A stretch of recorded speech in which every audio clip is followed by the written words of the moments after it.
ജനങ്ങളെ യഥാർത്ഥ ഈമാനിന്റെ വഴിയിൽ നിന്ന് വഴിപിഴപ്പിക്കുക. നിങ്ങൾ നോക്കൂ, നമ്മുടെ ഈ പട്ടിക്കാടിന്റെ മണ്ണിലും അവർ ചെയ്ത പണി അതാണ്. നമ്മൾ ആദ്യം പരിപാടി നടത്തി ഇത്തരം വിഷയങ്ങൾ പറയുകയല്ല, മറിച്ച് നമ്മുടെ നാട്ടിലേക്ക് കടന്നു വന്ന് ഇവിടെയുള്ള വിശ്വാസികളിൽ തെറ്റിദ്ധാരണകൾ ഉണ്ടാക്കാനുള്ള ശ്രമങ്ങൾ അവർ നടത്തിയപ്പോ അതിനെ പ്രതിരോധിക്കലും അതിനെ തടഞ്ഞു നിർത്തലും ഉമ്മത്തിന്റെ ഈമാനിനു കാവൽ നിൽക്കുകയും ചെയ്യുക എന്നത് സമസ്ത കേരള ജംഇയ്യത്തുൽ ഉലമയുടെ പണ്ഡിതന്മാരുടെ ഉത്തരവാദിത്തമാണ്. ആ ഉത്തരവാദിത്തത്തിന്റെ നിർവഹണമാണ് നമ്മളിവിടെ നടത്തുന്നത്. ആരെങ്കിലും ആക്ഷേപിക്കാനോ ആരെങ്കിലും കുറ്റപ്പെടുത്തുകയോ ആരെങ്കിലും സമൂഹത്തിന്റെ മധ്യത്തിൽ വഷളാക്കുകയോ നമ്മുടെ താല്പര്യമല്ല. അതേ സമയത്ത് പരിശുദ്ധ ഇസ്ലാമിന്റെ പ്രമാണങ്ങളെ വളച്ചൊടിച്ചുകൊണ്ട് ഉമ്മത്തിന്റെ വിശ്വാസത്തിൽ മായം കലർത്താൻ ശ്രമിക്കുമ്പോ അതല്ല ശരി, ഇതാണ് ശരിയെന്ന് പറഞ്ഞു കൊടുക്കേണ്ട ഉത്തരവാദിത്ത നിർവഹണം മാത്രമാണ് നമ്മളിവിടെ നിർവഹിക്കുന്നത്. അവർ തന്നെ ഉണ്ടാക്കിയ ഈ തൗഹീദ് അല്ലെങ്കിൽ ഈ നിർവചനം അവരിലേക്കു തന്നെ തിരിച്ചടിക്കുകയാണ്. തിരിച്ചടിച്ചു എന്ന് മാത്രമല്ല, ഓരോ ആളുകളും പരസ്പരം ശിർക്ക് ആരോപിക്കുകയാണ്. ഈ മണ്ണാർമലയുടെയും പട്ടിക്കാടിന്റെയും മണ്ണിൽ വന്ന് പ്രഭാഷണം നടത്തിയ രണ്ട് വിഭാഗം, രണ്ടു കൂട്ടരും പരസ്പരം പറയുന്നത് എന്താണ്? ഇവിടെ പ്രസംഗിച്ചോ മറ്റോരെ പറയുന്നു അവർ കടുത്ത മുശ്രിക്കുകളാണ്, അവർ ഇവരെ പറ്റി പറയുന്നു കടുത്ത മുശ്രിക്കുകളാണ്. അഥവാ നിങ്ങൾ ഉണ്ടാക്കിയ നിർവചനം ബൂമറാങ് പോലെ തിരിച്ചടിച്ചു കൂട്ടരെ. ഇത് നമ്മൾ അവരുടെ മേലിൽ ആരോപണം പറയല്ല. ഈ അടുത്ത് ഏകദേശം 1 മാസം 2 മാസങ്ങൾക്ക് മുമ്പ് വിസ്ഡം വിഭാഗത്തിന്റെയും KNM വിഭാഗത്തിന്റെയും അവർ തമ്മിലുള്ള സംവാദത്തിന്റെ ഒരു വ്യവസ്ഥ നമ്മൾ കണ്ടു. അതിന്റെ ക്ലിപ്പ് നമുക്കൊന്ന് കാണാം.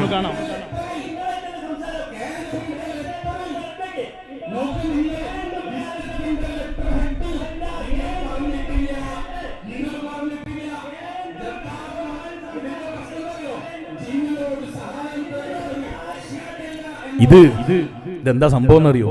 ഇത് അങ്ങാടിയില് ഫുട്ബോളിന്റെ വിഷയത്തിൽ ചെറുപ്പക്കാർ തല്ലൂടല്ല.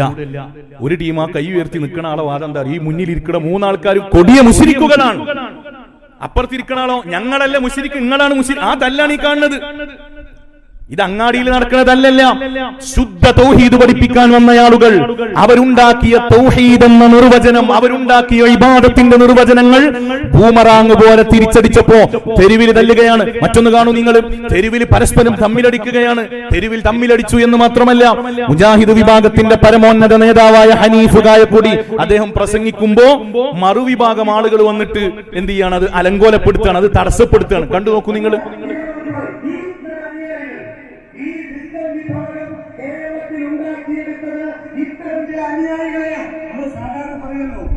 സോഷ്യൽ മീഡിയയുടെ ഭാഷ ഉപയോഗിച്ചാൽ നമ്മൾ പറയും അടിമകളായ അനുയായികൾ. ഇങ്ങനെയുള്ള ചില അടിമകളെ വാർത്തെടുത്തു എന്നത് മാത്രമാണ് വിസ്ഡം വിഭാഗം കേരളത്തിൽ ഉണ്ടാക്കിയത്. അൽഹംദുലില്ലാഹ് അൽഹംദുലില്ലാഹ് വഹദ വസ്സലാത്തു വസ്സലാമു അലാ റസൂലിൽ നബി. ഏറെ സന്തോഷം നിറഞ്ഞ ഒരു അവസ്ഥയിലാണ് നമ്മളുള്ളത്. നല്ല സന്തോഷത്തിലേ കാണുന്നത്. ഇതെന്തിന്റെ പേരിലാണ്? സംഘടനാപരമായ സ്വാഭാവികമായും സംഭവിച്ചേക്കാവുന്ന ഭിന്നാഭിപ്രായങ്ങളെ കുറിച്ചല്ല, ഏതെങ്കിലും കർമ്മശാസ്ത്രപരമായ വിഷയങ്ങളല്ല. ഈ തല്ലെന്തിനാണെന്നറിയോ? ഹനീഫ് ഗായക്കൊടിനോട് ആള് വാദം, ഹനീഫ മുശ്രിക്കാണ് നീ എന്നാ പറയുന്നത്. അപ്പൊ തിരിച്ച് ഞങ്ങളല്ല മുശ്രിക്ക്, നിങ്ങളാണ്. ഇത് പറഞ്ഞിട്ട് തെരുവിൽ തമ്മിലടിക്കുകയാണ്, തെരുവിൽ തമ്മിലടിക്കുകയാണ്. ഏതെങ്കിലും ഒരു പരിപാടി അലങ്കോലപ്പെട്ടതിന്റെ വീഡിയോ കണ്ട് സന്തോഷിക്കുകയല്ല, മറിച്ച് നമ്മുടെ പ്രപിതാക്കളായ ആലിമീങ്ങൾ, ബഹുമാനപ്പെട്ട സമസ്ത കേരള ജംഇയ്യത്തുൽ ഉലമയുടെ പണ്ഡിതന്മാർ, ശൈഖുനാ ശംസുൽ ഉലമയെ അബൂജഹലിനോട് ഉപമിച്ചവർ, നഊദു ബില്ലാഹ്. മഹാനായ EK ഹസൻ മുസ്ലിയാർ എന്ന അഹ്ലുസുന്നത്തി വൽ ജമാഅത്തിന്റെ ധ്വജവാഹകനായ ധീരനായ പണ്ഡിതൻ മരണരോഗത്തിൽ കിടക്കുമ്പോൾ ഇവരുടെ നേതാവ് ഉമർ മൗലവി കത്തെഴുതുകയാണ്, EK ഹസൻ മുസ്ലിയാർ അസ്ലിം തസ്ലിം. ഹസൻ മുസ്ലിയാർ നിങ്ങൾ മുസ്ലിമാകണം, ഈമാനില്ലാതെ മരണപ്പെട്ടു പോകരുത് എന്ന് മരണക്കിടക്കയിൽ കിടക്കുന്ന നമ്മുടെ ഉലമാഇനെ ആക്ഷേപിച്ചു കൊണ്ട് ശിർക്കാരോപണത്തിന്റെ ശരമെയ്തുകൊണ്ട് അവർക്കെതിരെ വളരെ മോശമായ ആരോപണങ്ങൾ ഉന്നയിച്ച ആളുകളാണ് ഇങ്ങനെ പരസ്പരം തല്ലുകൂടുന്നത്. നീ ഇവിടെ പ്രസംഗിച്ച മൗലവിന്റെ ഒരു കരച്ചിലും കൂടിയും കേട്ടാലോ? ഇതൊക്കെ ഞാൻ പറഞ്ഞത് അവരാക്ഷേപിക്കലല്ലോ നമ്മളെ ലക്ഷ്യം, മറിച്ച് മുശ്രിക്കുകളാണ് സമസ്തക്കാർ, ജിഫ്രി തങ്ങൾ അവരുടെ നേതാവാണ്, നഊദു ബില്ലാഹ്, അങ്ങനെയൊക്കെയാണ് ഇവർ പ്രസംഗിക്കുന്നത്. ലോകത്തുള്ള എല്ലാ മുശ്രിക്കുകളെയും എടുത്തു വെച്ചാൽ അതിനേക്കാൾ അപ്പുറമാണ് സമസ്തക്കാർ, മക്ക മുശ്രിക്കുകളെക്കാൾ അപ്പുറമാണ് സമസ്തക്കാർ എന്നൊക്കെ പറഞ്ഞ് ബഹുമാനപ്പെട്ട സമസ്ത കേരള ജംഇയ്യത്തുൽ ഉലമയുടെ പണ്ഡിതന്മാർക്ക് നേരെ, നിഷ്കളങ്കരായ വിശ്വാസികൾക്ക് നേരെ ഷിർക്കിന്റെ അമ്പെയ്തവർ കരയുന്നത്. ബാലുശ്ശേരി മൗലവി ഒന്ന് കരയട്ടെ. എന്റെ പ്രിയപ്പെട്ടവരെ, ഇരിക്കുന്നവരെ, ഞാൻ കഴിഞ്ഞ ദിവസം വേദനിച്ചു പോയി. എന്താ വേദന? എന്റെ മുഖത്ത് നോക്കി ഒരു കേന്ദ്രമുകാരൻ, എടാ മുശ്രിക്കേ, കാഫിറേ, കേരളത്തിലെ സമസ്തയെ പോലെ നീ ശിർക്ക് പ്രചരിപ്പിക്കുകയാണ് കാഫിറേ എന്ന് കേന്ദ്രമുകാരൻ കെട്ടയിച്ചു വിട്ടവർ വിളിക്കുന്നു. നിങ്ങൾ റബ്ബിനെ പേടിച്ചോളി, റബ്ബിനെ പേടിച്ചോളീൻ. സമസ്ത കേരള ജംഇയ്യത്തുൽ ഉലമയുടെ പണ്ഡിതന്മാർക്ക് നേരെ നിങ്ങൾ ഉണ്ടാക്കിയ നിർവചനം, അതേ നിർവചനം വെച്ചിട്ടാണ് ഇപ്പൊ ബാലുശ്ശേരി മുശ്രിക്ക എന്ന് പറയുന്നത്. സമസ്തയുടെ ആലിമീങ്ങളെ ഇവിടെയുള്ള നിഷ്കളങ്കരായ വിശ്വാസികളുടെ മേലിൽ ശിർക്ക് ആരോപിക്കാൻ ഇപ്പോ റബ്ബിനെ പേടിച്ചോളീൻ. എന്താ റബ്ബ് ഇപ്പൊ ഉണ്ടായതാ? നിങ്ങളിത് പറയുമ്പോ റബ്ബ് ഇവിടെ കാണില്ലേ? ബാക്കി പറയട്ടെ. ഏതൊരു നാഥന് വേണ്ടി തെരുവിലടി കൊണ്ടുവോ, ഏതൊരു നാഥന്റെ വചനം ക്ഷേത്രത്തിന്റെ അങ്കണത്തിൽ പ്രഖ്യാപിച്ചുവോ, ഏതൊരു നാഥന് വേണ്ടി തൗഹീദ് പറഞ്ഞുവോ, അവരെ മുശ്രിക്ക് എന്ന് വിളിക്കാൻ നാണമില്ലാത്ത ഈ റമദാനിന്റെ പരിശുദ്ധത കാത്തു സൂക്ഷിക്കാത്ത നിങ്ങളോട് അല്ലാഹ് പുറത്തു തരട്ടെ. എങ്ങനെ എന്ത് കരച്ചില്? ഇതെന്തിന്റെ പേരില? ശിർക്കാണ്. ഈ ബാലുശ്ശേരി മുശ്രിക്കാണെന്നാണ് മറ്റൊരു വിഭാഗം പറയുന്നത്. ഇങ്ങനെ ലോകത്തുള്ള മുസ്ലിമീങ്ങളെ, ഹജ്ജിന് വരുന്ന ഹജ്ജാജിമാരെ മുഴുവൻ മുശ്രിക്കാണ് എന്ന് പറഞ്ഞവർ ആ ശിർക്ക് ബൂമറാങ് പോലെ തിരിച്ചടിച്ചപ്പോ സമൂഹത്തിന്റെ മുമ്പിൽ വന്ന് പരസ്യമായിട്ട് കരയാണ്. ഇത് മാത്രമല്ല കേട്ടോ, ഇതിന്റെ ബാക്കി ഒരുപാടുണ്ട്. ഇയാളെ കരച്ചിൽ കേട്ടാ നമ്മളെ കണ്ണിന്ന് ഇങ്ങനെ വള്ളം ചാടും. അത്രക്ക് ദയനീയമായ അവസ്ഥയാണ്. അടുത്തത് സക്കരിയ സ്വലാഹി കരയണതും കൂടി കേൾക്കൂ. നിങ്ങൾ ആലോചിച്ച് നോക്കൂ, ഇപ്പൊ എന്താ ഉണ്ടായത്? എന്നെ പുറത്താക്കിയത് എനിക്ക് പ്രശ്നമില്ല, ഞാൻ പുറത്തു നിൽക്കാൻ റെഡിയാണ്. പക്ഷേ ശിർക്ക് ആരോപിച്ച് പുറത്താക്കി, അതാണ് സഹിക്കാൻ കഴിയാത്ത കാര്യം. കഴിഞ്ഞ 30 കൊല്ലമായി ഈ പ്രബോധന രംഗത്ത് ഇടപെടലില്ലാതെ നിൽക്കുന്ന ഖണ്ഡന പ്രസംഗങ്ങളും വാദപ്രതിവാദങ്ങളും ലേഖനങ്ങളും ഒക്കെയായി, പുസ്തകങ്ങളുമായി എന്നാൽ കഴിയുന്ന തൗഹീദ് രംഗത്തെ സേവനങ്ങളൊക്കെ ചെയ്യുന്ന എന്നെ ശിർക്കാരോപിച്ച് പുറത്താക്കി. ഈ കഴിഞ്ഞ 30 കൊല്ലം നിങ്ങൾക്ക് എന്തായിരുന്നു പണി? അല്ല, അതും കൂടിയും പറയണല്ലോ. കഴിഞ്ഞ 30 കൊല്ലം എന്തായിരുന്നു പണി? എല്ലാരും മുശ്രിക്കാണ് എന്ന് വേദി കെട്ടി പറഞ്ഞ് പാവപ്പെട്ട വിശ്വാസികളുടെ വിശ്വാസം പഴപ്പിക്കുക. ഇപ്പൊ കണ്ടോ, ഇതെങ്ങനെ? ഇത് നമ്മൾ ആരോപിക്കല്ലോ. ഇവര് മുശ്രിക്കാണെന്ന് നമ്മൾ എവിടെയും പറയണില്ല. ഇത് പറയണതാരാ? ഒപ്പം പ്രസംഗിച്ചു നടന്നവർ, ഒരേ വേദിയിൽ ഇരുന്നവർ, ഒരേ സംഘടനയുടെ സെക്രട്ടറിയും പ്രസിഡന്റുമായി പ്രവർത്തിച്ചവർ, ഒരേ വാഹനത്തിൽ പരിപാടിക്ക് പോയിരുന്നവർ, ഒരേ സ്റ്റേജിൽ ഉദ്ഘാടകനും അധ്യക്ഷനുമായിരുന്നവർ പരസ്പരം തെരുവിൽ ശിർക്ക് ആരോപിക്കുകയാണ്. ഞാനിത് പറയുന്നത് എന്തിനാണെന്നറിയോ പ്രിയപ്പെട്ട മുഅ്മിനീങ്ങളെ? ഇത് 1920കളിൽ ഇവരുണ്ടാക്കിയ വ്യാജ തൗഹീദാണ്. അത് അവര് മുസ്ലിമീങ്ങളുടെ മേലിൽ കൊണ്ടുവന്നു. മുസ്ലിമീങ്ങളൊക്കെ ഇസ്ലാമിൽ നിന്ന് പുറത്താണെന്ന് പറഞ്ഞപ്പോ വിധി വൈപരീത്യം പോലെ അത് അവരിലേക്ക് തിരിച്ചടിച്ചു. അതിന്റെ അവസ്ഥയാണ് കാണുന്നത്. ഇനി നമ്മൾ കുറച്ച് കാര്യങ്ങൾ മനസ്സിലാക്കണം എന്റെ പ്രിയപ്പെട്ടവർ. എന്താണ് ഇതിന്റെ കാരണം? ഈ പ്രശ്നങ്ങളുടെ തെരുവിലിറങ്ങിയിട്ട് ഇങ്ങനെ പരസ്പരം തമ്മിലടിക്കുന്നതിന്റെ കാരണം എന്താണ്? ഇവിടെ നമുക്ക് അഭിമാനത്തോടുകൂടെ പറയാം, പരിശുദ്ധ പ്രവാചകർ മുഹമ്മദുർ റസൂലുള്ളാഹി സ്വല്ലല്ലാഹു അലൈഹി വസല്ലമ തങ്ങളുടെ കാലം മുതൽ പരിശുദ്ധ ഇസ്ലാം കേരളത്തിലേക്ക് കടന്നു വന്നിട്ടുണ്ട്. സ്വഹാബത്തിന്റെ കാലത്തുണ്ട്. അന്ന് മുതൽ 14 നൂറ്റാണ്ടുകാലം ദിഗന്ധങ്ങളെ ഭേദിച്ചു കടന്നു വന്ന പരിശുദ്ധ ആദർശം വള്ളിപുള്ളിക്ക് വ്യത്യാസമില്ലാതെ ഇന്നും നമ്മൾ തുടർന്നുകൊണ്ടിരിക്കുന്നു. ഇടക്ക് വെച്ചിട്ട് ഇവിടെ ഉള്ളത് ശരിയല്ല എന്ന് പറഞ്ഞിട്ട് നല്ല കുട്ടികളാകാൻ വന്നതാണ്. എന്നിട്ടോ പരസ്പരം തമ്മിലടിച്ചു. ഇനി അതിന്റെ കാരണം കൂടി നമ്മൾ പറയാം. എന്താണ് ഈ ഭിന്നിപ്പിന്റെ കാരണം? 1920കളിൽ ഇവർ വന്നിട്ട് ഇവർ ഈ സമൂഹത്തെ പഠിപ്പിച്ചത് എന്താണെന്നറിയോ? ഇവർ ഈ സമൂഹത്തെ പഠിപ്പിച്ചത് മറഞ്ഞ മാർഗത്തിൽ, ശരിക്കും ശ്രദ്ധയോടുകൂടെ കേൾക്കണം കേട്ടോ, വളരെ ലളിതമായിട്ട് പറയാണ്. മറഞ്ഞ മാർഗത്തിൽ ഉപദ്രവമോ ഉപകാരമോ ചെയ്യാൻ അള്ളാഹുവിന് മാത്രമേ കഴിയുള്ളൂ. മനസ്സിലായോ? മറഞ്ഞ മാർഗത്തിൽ ഒന്നുകൂടി വ്യക്തമാക്കി പറഞ്ഞാല് ജിന്നുകളെ നമ്മൾ കാണുന്നുണ്ടോ? ഇല്ല. അപ്പൊ ജിന്നിൽ നിന്ന് ഒരു ഉപകാരം കിട്ടുമെന്ന് വിചാരിച്ചാൽ അത് അള്ളാഹു ആണ് എന്നാക്കി ഇസ്ലാം ഒന്ന് പുറത്തു. ഇതുകൊണ്ടാണ് ഇവർ വന്നത്. മറഞ്ഞ മാർഗത്തിൽ ഉപകാരം നൽകാനോ ഉപദ്രവം ചെയ്യാനോ ഒരു വ്യക്തിക്കും കഴിയൂല, അത് അള്ളാഹ്ക്ക് മാത്രമേ കഴിയുള്ളൂ. അങ്ങനെ ഏതെങ്കിലും ഒരു വ്യക്തിക്കോ ഒരു ശക്തിക്കോ കഴിയുമെന്ന് വിശ്വസിച്ചാൽ അത് ശിർക്കാണ്. ഇത് പറഞ്ഞിട്ടാണ് ഇവർ കേരളക്കരയിലേക്ക് കടന്നു വന്നിട്ട് ഈ മുസ്ലിമീങ്ങളൊക്കെ ഇസ്ലാം ഒന്ന് പുറത്താക്കിയത്. എന്നിട്ട് എന്ത് സംഭവിച്ചു? ഇത് റഷീദുൽ പഠിപ്പിച്ച തൗഹീദാണ്. ലോകത്തുള്ള മുസ്ലിമീങ്ങളെ മുഴുവൻ മുശ്രിക്കാക്കാൻ അവരുണ്ടാക്കിയ ഒരു വ്യാജ നിർമ്മിതമായ തൗഹീദാണ് ഇത്. ഇതിങ്ങനെ കടന്നു വന്ന് 970-കൾക്കു ശേഷം, അതുവരെ എന്താണ്? ജിന്നിനെ വിശ്വസിക്കാൻ പറ്റൂല. ജിന്നുണ്ട് എന്ന് പറഞ്ഞാൽ തന്നെ ഇസ്ലാം ഒന്ന് പുറത്തു പോണ കോലത്തിലായിരുന്നു ഉണ്ടായിരുന്നു. ജിന്ന് ഉപദ്രവിക്കുന്നു വിശ്വസിച്ചാൽ പുറത്തു പോകും. ജിന്നിനെ നമ്മൾ കാണുന്നില്ലല്ലോ. അങ്ങനെ ഇവരുടെ ഗവേഷണം കാടു കയറിയപ്പോഴാണ് നമ്മൾ ബാത്റൂമിൽ കയറുമ്പോ അല്ലാഹുമ്മ ഇന്നി അഊദു ബിക മിനൽ ഖുബുസി വൽ ഖബായിസ്, ആൺപിശാചിൽ നിന്നും പെൺപിശാചിൽ നിന്നും ഞങ്ങൾക്ക് കാവലു തരണേ എന്ന് റബ്ബിനോട് ദുആ ചെയ്തിട്ട് ദിക്ർ ചൊല്ലിയിട്ടാ കേറുന്നത്.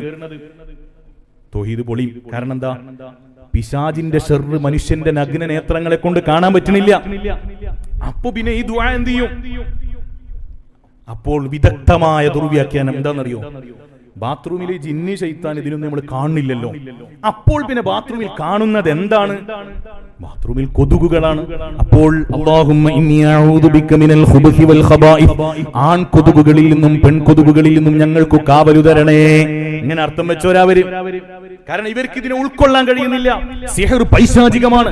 സിഹർ കൊണ്ടുള്ള പ്രതിപ്രവർത്തനങ്ങൾ പൈശാചികമാണ്. അത് മനുഷ്യന്റെ നഗ്ന നേത്രങ്ങളെ കൊണ്ട് കാണാൻ കഴിയൂല. അനുഭവേദ്യമായിട്ട് നമുക്ക് നോക്കിയിട്ട് മനസ്സിലാക്കാൻ കഴിയൂല. അതുകൊണ്ട് സിഹർ ഫലിക്കുമെന്ന് വിശ്വസിച്ചാൽ പോയി, ഇസ്ലാം എന്ന് പുറത്തുപോയി. മന്ത്രം, നമുക്ക് ഒരാൾക്ക് രോഗമായി പനി ബാധിച്ചു, ഗുളിക കുടിച്ചാൽ ഒരു പക്ഷേ അവന്റെ വയറ്റിലെത്തിയിട്ട് ആ ഗുളികയുടെ പ്രതിപ്രവർത്തനങ്ങൾ എന്താണ് എന്ന് ശാസ്ത്രീയമായിട്ട് ഒരു പക്ഷേ മനസ്സിലാക്കിയേക്കാം. പക്ഷേ ഒരു ഫാത്തിഹ ഓതിയിട്ട് മന്ത്രിച്ചു ഓതുമ്പോൾ എങ്ങനെ ഇപ്പൊ അവന്റെ പനി മാറുന്നത് എന്ന് നമുക്ക് ഭൗതികമായിട്ട് മനസ്സിലാക്കാൻ കഴിയൂല.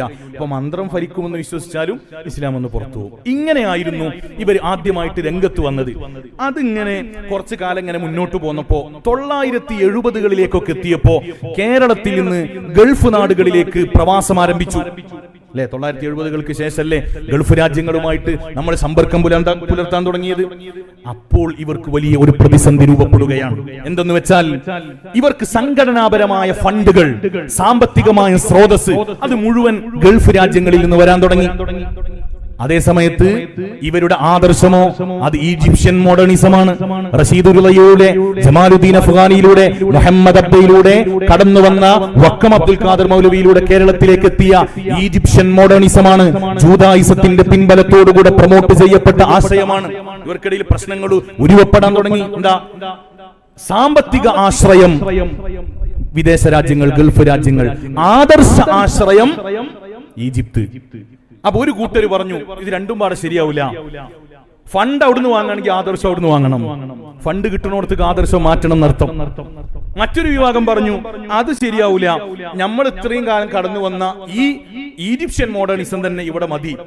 ഇതിങ്ങനെ ചർച്ച പുകഞ്ഞു 2002-ലെത്തിയപ്പോ രണ്ട് വിഭാഗമായിട്ട് പൊട്ടിപ്പിളർന്നു. എന്തേ കാരണം? ഗൾഫ് സലഫികൾ ജിന്നിനെ അംഗീകരിക്കുന്നവരാണ്, അവർ മന്ത്രിക്കുന്നവരാണ്, റുഖിയ ശർഇയ്യ നടത്തുന്നവരാണ്. അപ്പൊ എന്തായി? ഫണ്ട് വലുത് വാങ്ങുകയാണെങ്കിൽ ഓലാദർശം സ്വീകരിക്കണ്ടേ? ഫണ്ട് വലുത് വാങ്ങുകയാണെങ്കിൽ എവിടുന്നാണോ പൈസ കിട്ടുന്നത്? ബഹുമാനപ്പെട്ട ഞങ്ങൾ അഭിവന്ദനായ ഗുരുവര്യർ ശൈഖുന കല്ലൂർ ഉസ്താദ് അവറുകൾ ഇങ്ങനെ തമാശക്ക് പറയാറുണ്ട്, എവിടുന്നെങ്കിലൊക്കെ ആനുകൂല്യം കിട്ടുമ്പോ, അല്ലെങ്കിൽ ഒരാൾ ഗൾഫിൽ നിന്ന് വന്നിട്ട് പോക്കറ്റിൽ ഒരു ഹീറോ പോനെ കുത്തി കൊടുത്താല് കുനൂത്തിന്റെ പറ്റിയിട്ട് അതിപ്പോ അങ്ങനെ ചെയ്യണം എന്നൊന്നുമില്ല. ഈ പണിയാണ് അവർ ചെയ്തത്. ഗൾഫ് സലഫിസത്തിന്റെ ആദർശത്തെ പേറാൻ തുടങ്ങി. അതവർക്കിടയിൽ പ്രശ്നങ്ങൾ രൂപപ്പെട്ടു. അങ്ങനെ 2002-ൽ ഇവർ ആദ്യമായിട്ട് നെടുക പിളരുകയാണ്.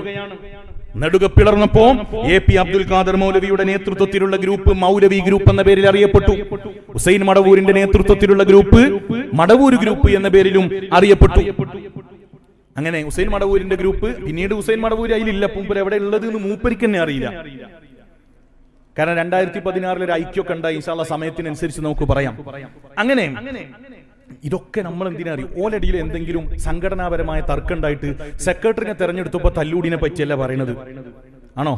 അല്ല. പിന്നെ ലോകത്തുള്ള മുസ്ലിമീങ്ങൾ, കേരളത്തിലുള്ള വിശ്വാസികൾ ഇസ്ലാമിൽ നിന്ന് പുറത്താണ് എന്ന് പറയാൻ നിങ്ങൾ എന്താണോ പറഞ്ഞത് അതാണ് നിങ്ങൾക്ക് തിരിച്ചടിച്ചത്. അങ്ങനെ മൗലവി ഗ്രൂപ്പും അതുപോലെ മടവൂർ ഗ്രൂപ്പും ഇവിടെ സജീവമായി.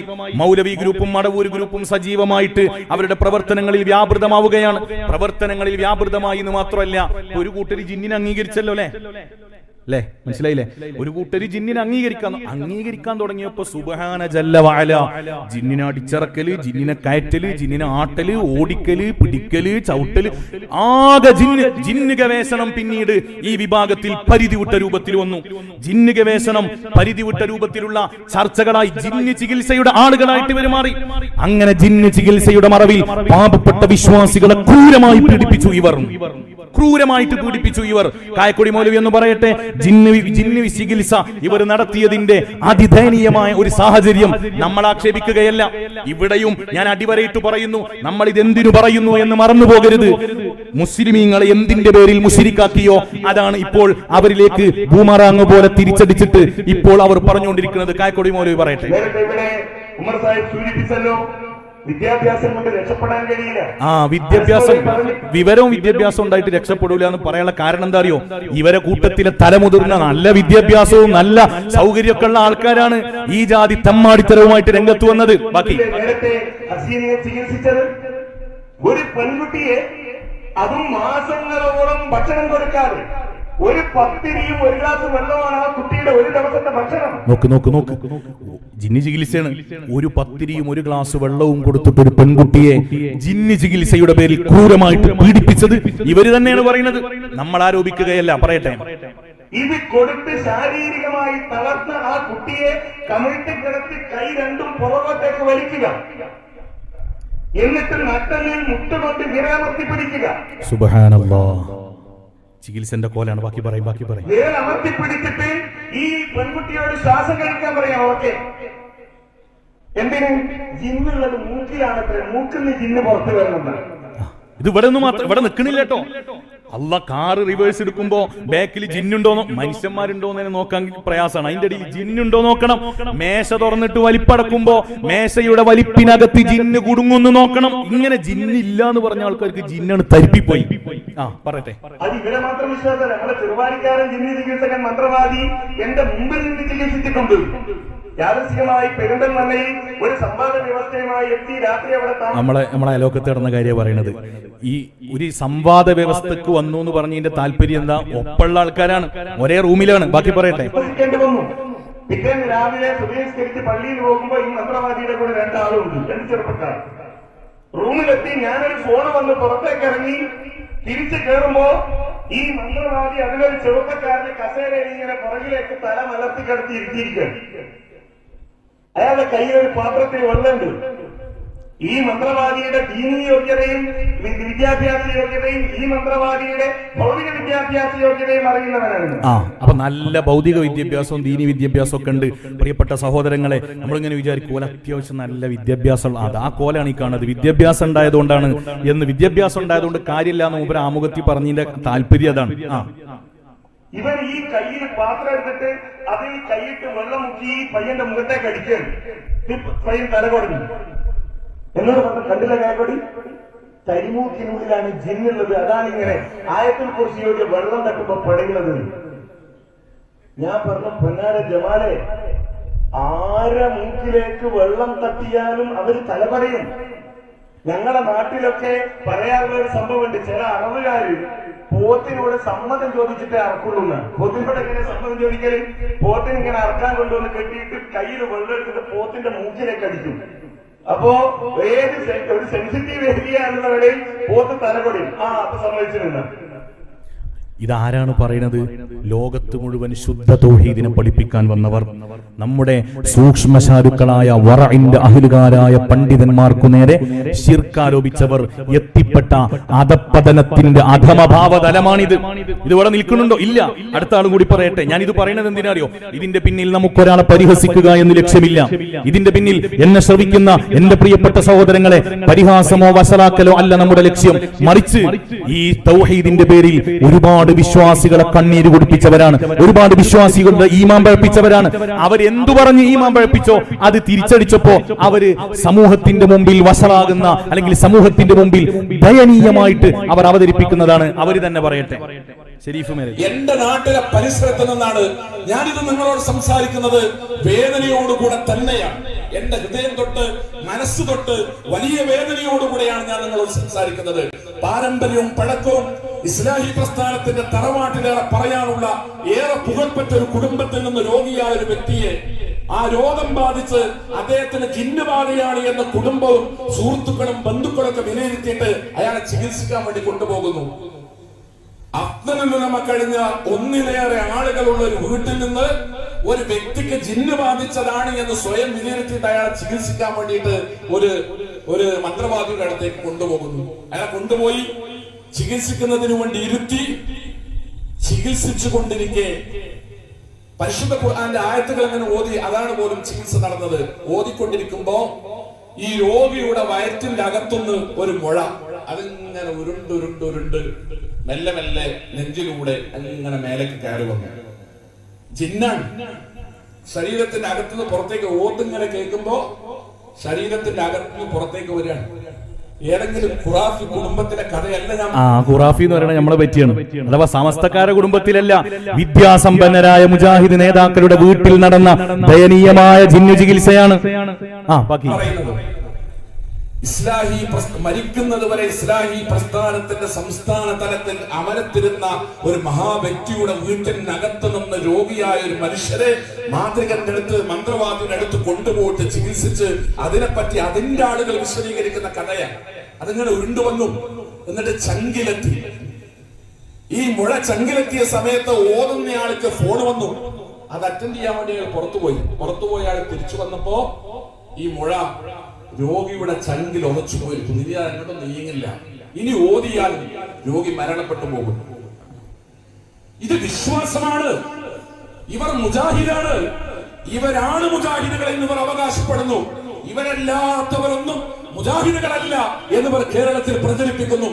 പറയണം നാം കേരളത്തിലെ പൊതുസമൂഹത്തോട് ഈ വിശ്വാസത്തിന്റെ അടിത്തറ എന്താണ്, ഇതിന്റെ ആധാരം എന്താണ്, ഇതിന്റെ പ്രമാണം എന്താണ്, ഇതിന്റെ അടിസ്ഥാനം എന്താണ്, എന്തിന്റെ പേരിലാണ്, ഏത് ആയത്ത് വെച്ചിട്ടാണ്, ഏത് ഹദീസ് വെച്ചിട്ടാണ്, ആര് പറഞ്ഞതാണ്, നബി പറഞ്ഞോ, സ്വഹാബത്ത് പറഞ്ഞോ, താബിഈകൾ പറഞ്ഞോ, ആര് പറഞ്ഞതിന്റെ അടിസ്ഥാനത്തിലാണ്? ഇതാണ് നമുക്കും പറയാനുള്ളത്. ആര് പറഞ്ഞതിന്റെ അടിസ്ഥാനത്തിലാണ് നിങ്ങളെ തൗഹീദ്? ഇപ്പൊ നിങ്ങൾ അവരോട് ചോദിച്ചിട്ട് കാര്യമില്ല. ഇതാണ് നൂറ്റാണ്ടൊന്നായി സമസ്ത കേരള ജംഇയ്യത്തുൽ ഉലമ നിരന്തരം നിങ്ങളോട് ചോദിക്കുന്നത്. നിങ്ങൾ ഈ കൊണ്ടുവന്ന തൗഹീദ് വിശുദ്ധ ഖുർആനിലുണ്ടോ, ഹദീസിലുണ്ടോ? ആര് പറഞ്ഞു? എവിടെ കിട്ടി? എവിടെ നിന്ന് കിട്ടി? ഞങ്ങൾ ചോദിച്ചതല്ലേ നിങ്ങളോട്. എന്താ പറയുന്നറിയോ? ഒരാള് മരിബിയാണ സമയത്ത് വീട്ടിലേക്ക് വന്നു. അതിലൊരു പൂച്ച ഓനെ തുറിച്ചു നോക്കിയപ്പോ എയർ ഗൺ എടുത്തിട്ട് ഷൂട്ട് ചെയ്തു, ജിന്നാണെന്ന് പറഞ്ഞിട്ട്. ബാക്കി അദ്ദേഹം പറയുന്നത് നമസ്കാരം കഴിഞ്ഞ് തിരിച്ചു വരുമ്പോ വീട്ടിലേക്ക് അയാൾ കയറാൻ സമയത്ത് സ്റ്റെപ്പിന്റെ അടുത്ത് നിന്നിട്ട് ഒരു കറുത്ത പൂച്ച അയാളെ തുറിച്ചു നോക്കി. ഒരു കറുത്ത പൂച്ച. മാരിമ നമസ്കാരം കഴിഞ്ഞ് പെരയിലേക്ക് വരുന്ന ഒരാളെ ഒരു കറുത്ത പൂച്ച സ്റ്റെപ്പിന്റെ അടുത്ത് നിന്നിട്ട് തുറിച്ചു നോക്കി. അയാൾ ഉറച്ചു തീരുമാനിച്ചു അത് ജിന്ന് തന്നെയാണ്. അകത്ത് പോയി എയർ ഗൺ എടുത്തു, പുറത്തു വന്നു, പൂച്ചക്ക് ഷൂട്ട് ചെയ്തു. ഇത് കേരളമാണ്. അതെ, നോക്ക് എങ്ങനെയാണ് വിശ്വസിച്ചിട്ട് വരെ മുന്നിലേക്ക് പോകുക? ഇവർക്ക് തോന്നുകയാണ് ജിന്ന് എന്ന് പറഞ്ഞ എയർ ഗൺ ചെയ്തിട്ട് ഷൂട്ട് ചെയ്തു. ഏത് നൂറ്റാണ്ടിലാ കൂട്ടരെ നിങ്ങൾ ജീവിക്കുന്നത്? ഒരു പൂച്ചയെ കണ്ടപ്പോഴേക്ക് ജിന്നാണെന്ന് പറഞ്ഞിട്ട് എയർ ഗൺ എടുത്ത് ഷൂട്ട് ചെയ്യുന്ന എന്ത് തൗഹീദാണ് ഈ സമൂഹത്തിന് നിങ്ങൾക്ക് പഠിപ്പിക്കാനുള്ളത്? തൗഹീദിന്റെ പേരിൽ ശുദ്ധ തൗഹീദ് പഠിപ്പിക്കാൻ വന്നവരാണ്. എന്നിട്ട് ആ തൗഹീദിന്റെ പേരിൽ പരസ്പരം തമ്മിലടിച്ച് ലോകവിശ്വാസികളെ ശിർക്കും കുഫറും ആരോപിച്ചവർ പരസ്പരം ശിർക്കും കുഫറും ആരോപിച്ച് അതിദയനീയമായ സാഹചര്യമാണ് നമ്മൾ കാണുന്നത്. ഇനി നിങ്ങൾ നോക്കുക, ഇത്രത്തോളം എന്ന് വെച്ചാൽ ഇത് ഒരുപാടുണ്ട്. ഇവർ ചെയ്ത ക്രൂരതകൾ കണ്ടാൽ മരണം വരെ സംഭവിച്ചിട്ടുണ്ട്. പത്രമാധ്യമങ്ങളിൽ റിപ്പോർട്ട് ചെയ്തിട്ടുണ്ട്. മരണം വരെ സംഭവിച്ചിട്ടുണ്ട്. ക്രൂരമായ ജിന്ന് ചികിത്സ നടത്തിയിട്ട് കരൾ രോഗം ബാധിച്ച പാവപ്പെട്ട ചെറുപ്പക്കാരെ നിഷ്ഠൂരമായി ആക്രമിച്ച് അയാൾ മരണത്തിന് കീഴടങ്ങിയ എത്ര സംഭവങ്ങളാണ് നമ്മുടെ മുമ്പിലുള്ളത്. തൗഹീദ് തലയിൽ കയറാന്ന് കേട്ടിട്ട് തരിപ്പിപ്പോയി. വ്യാജ തൗഹീദ് തരിപ്പിൽ പോയ വിഭാഗമായി മാറി. എന്നിട്ട് തെരുവിൽ ഇങ്ങനെ ഇതൊക്കെ വിശദീകരിച്ച് സ്വയം അപഹാസ്യരാവുകയാണ്. അങ്ങനെ നമ്മൾ പറഞ്ഞ ആ ടച്ച് ബന്ധം വിട്ടുപോകരുത്. അങ്ങനെ 2002 പിളർന്നു അയിപ്പെട്ട ഒരു വിഭാഗമാണ് എന്ത്, ജിന്നില്ല എന്ന് പറഞ്ഞിട്ട് പിന്നെ ജിന്ന് ആണ് കിട്ടിയപ്പോ പിന്നെ ജിന്നിനോട് ആഘോഷിച്ചോല്, ആകെ ജിന്നായി. അപ്പൊ ഒരു വിഭാഗം ആൾക്കാർക്ക് അല്ല ജിന്നിപ്പോ നമ്മളെ സ്വന്തം ആൾക്കാരായല്ലോ, അങ്ങനെയാണെങ്കിൽ ഇപ്പൊ ജിന്നിനോട് സഹായം ചോദിക്കാലോ. അങ്ങനെ ഒരു ചർച്ച ഇങ്ങനെ വരാൻ തുടങ്ങി. ഇവരുടെ ഈ നിലപാട് മാറ്റമുണ്ടായപ്പോ ബഹുമാന്യനായ അബ്ദുൽ ഹമീദ് ഫൈളി അമ്പലക്കടവ് കൃത്യമായി നമ്മുടെ ആലിമീങ്ങൾ അതിനെ പ്രതിരോധിച്ചു. അന്ന് സത്യധാരയിൽ ബഹുമാനപ്പെട്ട ഹമീദ് ഫൈളി ഉസ്താദ് അവർക്കെതിരെ ശക്തമായ ചോദ്യത്തിന്റെ ശരങ്ങളെയുകയാണ്. ആ ചോദ്യത്തിൽ തൊട്ടതോടെ മുജാഹിദ് വിഭാഗം വീണ്ടും പിളരുകയാണ്. ഇതിന്റെ പേരിൽ തന്നെ, ജിന്നിന്റെ പേരിൽ തന്നെ ആ ചോദ്യത്തിന് 2007 ഇവരുടെ അൽ-ഇസ്ലാഹ് മാസികയിൽ അബ്ദുൽ ജബ്ബാർ മൗലവി ഹമീദ് വൈസി ഉസ്താദിന് മറുപടി പറയാൻ. ഹമീദ് വൈസി ഉസ്താദിന് മറുപടി പറഞ്ഞപ്പോൾ മുജാഹിദ് വീണ്ടും പിളർന്നു. അഥവാ വിജനമായ സ്ഥലത്ത് അകപ്പെട്ട ഒരാൾ തനിക്ക് വല്ല സഹായവും കിട്ടാൻ വേണ്ടി ജിന്നുകളെയോ മലക്കുകളെയോ ഉദ്ദേശിച്ച് അള്ളാഹുവിന്റെ അടിമകളെ എന്നെ സഹായിക്കണേ എന്ന് വിളിച്ചു പറഞ്ഞാൽ അത് അഭൗതികമായ തേട്ടമല്ല, അഥവാ ശിർക്ക് അല്ല. ജിന്ന് ഇത്രയും കാലം അഭൗതികമായിരുന്നു, എന്നാൽ ഇപ്പോൾ ഭൗതികമായി, അതുകൊണ്ട് ശിർക്കല്ല എന്ന് അബ്ദുൽ ജബ്ബാർ മൗലവി ഹമീദ് ഫൈളി ഉസ്താദിന് എഴുതിയ മറുപടിയിൽ ഏപ്രിൽ മാസത്തെ അൽ-ഇസ്ലാഹ് മാസികയിൽ അവരെഴുതുമ്പോ തൗഹീദ് 2002 കഴിഞ്ഞ് 2007 പുതിയ തൗഹീദ് പിറവിയെടുക്കുകയാണ്. നമ്മുടെ ഐഫോണൊക്കെ ഇപ്പൊ 17 എത്തിക്കണ് അല്ലെ? അതേപോലെ പുതിയ തൗഹീദുകൾ ഇവർക്കിടയിൽ നിന്ന് പ്രത്യക്ഷപ്പെട്ടുകൊണ്ടിരിക്കുകയാണ്. ഇനി വളരെ രസകരമായ കാര്യം എന്താണെന്നറിയോ? ഈ പട്ടിക്കാട് വന്ന് പ്രസംഗിച്ച ഒരു ഫുലാൻ, അദ്ദേഹത്തിന്റെ ആദ്യത്തെ പണി എന്തായിരുന്നു എന്നറിയോ? ഈ ജബ്ബാർ മൗലവി എന്ന് പറയുന്ന ശിർക്ക് പറഞ്ഞ ഇയാളെ ന്യായീകരിച്ച് നടക്കുക. ശിർക്ക് പറഞ്ഞ ഇയാളെ ന്യായീകരിച്ച് നടക്കുന്ന പണിയായിരുന്നു ആർക്ക്? ഇവിടെ പ്രസംഗിച്ചു പോയ അഹമ്മദ് അനസ് മൗലവിക്ക് ആദ്യം ഉണ്ടായിരുന്നത്. ഞാൻ അതിന്റെ ക്ലിപ്പ് കാണിക്കാം. അതിന്റെ മുമ്പ് അബ്ദുൽ ജബ്ബാർ മൗലവിയെ ഇവർ കാണാൻ പോയി. എന്തിന്? അബ്ദുൽ ജബ്ബാർ മൗലവി കൊടിയ ശിർക്കാണല്ലോ അൽ-ഇസ്ലാഹ് മാസികയിൽ എഴുതിയത്. അബ്ദുൽ ജബ്ബാർ മൗലവിയെ കാണാൻ അദ്ദേഹത്തിന്റെ വീട്ടിലേക്ക്, കോഴിക്കോട് എയർപോർട്ടിന്റെ സമീപത്തുള്ള അദ്ദേഹത്തിന്റെ വീട്ടിലേക്ക് പോയപ്പോ അബ്ദുൽ ജബ്ബാർ മൗലവി ആട്ടിയിറക്കി വീട്ടിൽ നിന്ന്. അനസ് മൗലവി പറയട്ടെ.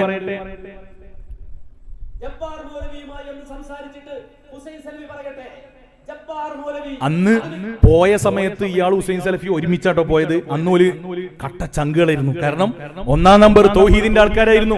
പിന്നെ ഹുസൈൻ സലഫിയുടെ വിശ്വാസത്തിൽ അനസ് പുറത്തുപോയി, അനസിന്റെ വിശ്വാസത്തിൽ ഹുസൈൻ സലഫിയും പുറത്തുപോയി. പോട്ടെ. ആളുകളുടെ മുന്നിൽ ഇതാ തെറ്റിദ്ധാരണ ഉണ്ടാക്കുന്നു, അതുകൊണ്ട് നിങ്ങൾ അതൊന്നുകൂടി വിശദീകരിക്കണമെന്നാണ് നിങ്ങൾ പറഞ്ഞതെങ്കിൽ എന്തുകൊണ്ട് ജബ്ബാർ മൗലവി അത് തിരുത്തിയില്ല? ജബ്ബാർ മൗലവി നിങ്ങളെ ആട്ടിവിട്ടു. ഇറങ്ങിപ്പോകേണ്ടി വന്നു നിങ്ങൾക്ക് ജബ്ബാർ മൗലവി വീട്ടിൽ നിന്ന്. നിഷേധിക്കാൻ നിങ്ങൾക്ക് കഴിയുമോ? നിരാശനായി തലകുനിച്ച് ജബ്ബാർ മൗലവിയുടെ കുന്നിൻ മുകളിലെ വീട്ടിൽ നിന്ന് താഴെ ഇറങ്ങി തുറക്കൽ പള്ളിയുടെ ഉള്ളിൽ നിങ്ങൾ എത്ര മണിക്കൂർ ഇരുന്നു? ആരായിരിക്കുന്നത്? ഷാർജയിൽ നിന്ന് വന്ന ഹുസൈൻ സലഫി. ഷാർജയിൽ നിന്ന് തൗഹീദ് പഠിപ്പിക്കാൻ ഫ്ലൈറ്റ് കയറി വന്ന ഹുസൈൻ സലഫി അബ്ദുൽ ജബ്ബാർ മൗലവി വീട്ടിൽ നിന്ന് ആട്ടിയിറക്കിയ ദുഃഖഭാരത്താൽ തുറക്കൽ പള്ളിയിൽ പെണ്ണുങ്ങൾ നിസ്കരിക്കുന്ന സ്ഥലത്ത് മണിക്കൂറുകളോളം ഇരുന്നു. പറയട്ടെ. അപമാനിതനായി ജബ്ബാർ മൗലവി വീട്ടിൽ നിന്ന് ഇറങ്ങി താഴെ തുറക്കൽ പള്ളിയുടെ അകത്ത് സ്ത്രീകൾ നിസ്കരിക്കുന്നിടത്ത് വന്ന് മണിക്കൂറുകൾ ഇരിക്കേണ്ടി വന്നത് എന്തുകൊണ്ട്? നിങ്ങൾ തൗഹീദിനെതിരെ ഒരു സംഗതി ഇതാ വന്നിരിക്കുന്നു, അതുകൊണ്ട് മൗലവി നിങ്ങൾ ജനങ്ങളെ ബോധവൽക്കരിക്കുന്ന ഒരു വിശദീകരണം കൊടുക്കാൻ വേണ്ടി ജബ്ബാർ മൗലവിക്ക് ചെന്നപ്പോ എന്താ ജബ്ബാർ പറഞ്ഞത്?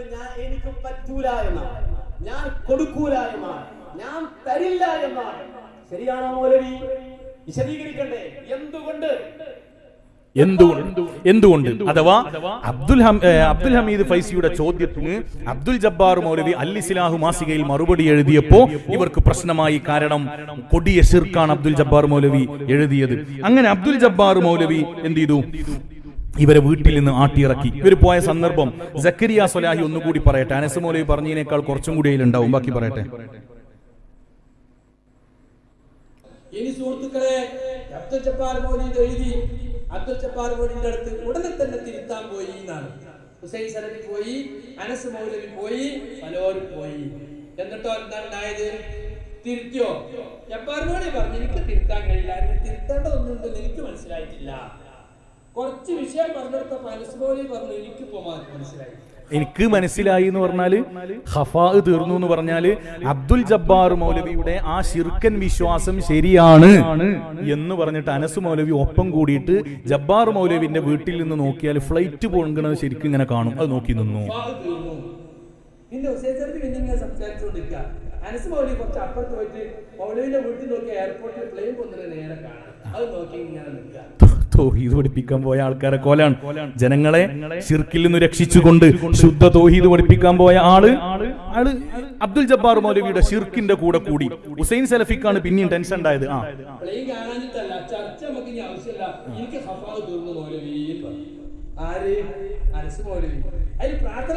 മനസ്സിലായി. അവസാനം തിരുത്തത് അല്ല, വിശദീകരണ കൊടുത്തത്. അത് തിരുത്തല്ല. അനസ് മൗലവി തന്നെ പറഞ്ഞിട്ടുണ്ട്. മൂപ്പര് പറയുന്നത് നമുക്ക് അന്ന് തന്നെ മനസ്സിലായിട്ടുണ്ട്, ശിർക്കാണ്.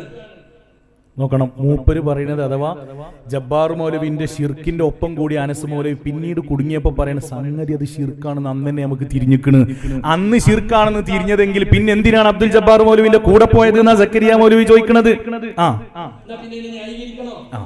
ന്യായീകരിക്കണോ? അനസ് മൗലവി ന്യായീകരിച്ച കേട്ടോളികള്. ഒരു വലിയ കളവ്, ഒരു വലിയ ബെടായി. എന്താ ബെടായി അറിയോ?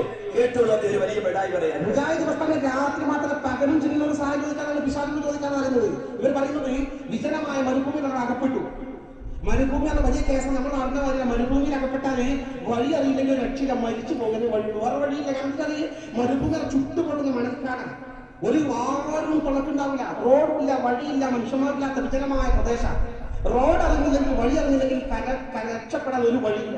അങ്ങനെ ഗത്യന്തരമില്ലാത്ത ഘട്ടത്തിൽ തൽക്കാലം സഹായം കിട്ടണമെങ്കിൽ പണ്ടത്തെ മുജാഹിദ് അള്ളാനോട് മറ്റേ ആരോടും പ്രാർത്ഥിക്കാൻ പാടില്ല. ഇപ്പൊ നമ്മൾ അള്ളാനോട് പ്രാർത്ഥിക്കാം, ജിന്നിനോടും പ്രാർത്ഥിക്കാം, പിശാചിനോടും പ്രാർത്ഥിക്കാം, മഹാത്മാക്കളോട് പാടില്ല എന്ന് മാത്രമേ പറഞ്ഞു. നോക്ക്, ഇത് ഇയാൾ പറയുന്നെന്താ? ബഹുമാനപ്പെട്ട ഹമീദ് ഫൈലി ഉസ്താദ് അബ്ദുൽ ജബ്ബാർ മൗലവിയുടെ ലേഖനത്തെ പരാമർശിച്ചുകൊണ്ട് വീണ്ടും ശക്തമായ ചോദ്യങ്ങളുടെ സ്വരമുന്നയിക്കുമ്പോ ഈ ജബ്ബാർ മൗലവിയെ ന്യായീകരിച്ചുകൊണ്ട് ആ ശിർക്കിന് വേണ്ടി സംസാരിക്കുകയാണ് ഈ പറയുന്ന അനസ് മൗലവി. പറയട്ടെ, ഒരു വാചകത്തിന്റെ തുണ്ടു തെറിക്കാൻ നിങ്ങൾക്ക് ധൈര്യമുണ്ടോ? അല്ലാത്തവരോട് പ്രാർത്ഥിക്കാം, ജിന്നിനോട് പ്രാർത്ഥിക്കാം, പിശാചിനോട് പ്രാർത്ഥിക്കാം എന്ന് പറഞ്ഞ വാചകത്തിൽ ഒരു തുണ്ട് തെളിവ് തെറിക്കാൻ നിങ്ങൾക്ക് കഴിയോ? അതുകൊണ്ട് ഇങ്ങനെ നടക്കരുതല്ലാണ്. കളവേ പറയും, അതേ ശീലിച്ചിട്ടുള്ളൂ. ആ നിർബന്ധമായി മറ്റുള്ളവരെ സ്വീകരിക്കണം. ആ നിലപാട് ശരിയല്ല. ഒരു വാചകത്തിന്റെ തുണ്ട് ജിന്നുകളോട് പ്രാർത്ഥിക്കാന്ന് മുജാഹിദുകൾ പറഞ്ഞിട്ടില്ലേ? അങ്ങനെ വാദിക്കണത്രേ. ശൈത്താനോട് പ്രാർത്ഥിക്കാന്ന് പറഞ്ഞു അത്രേ.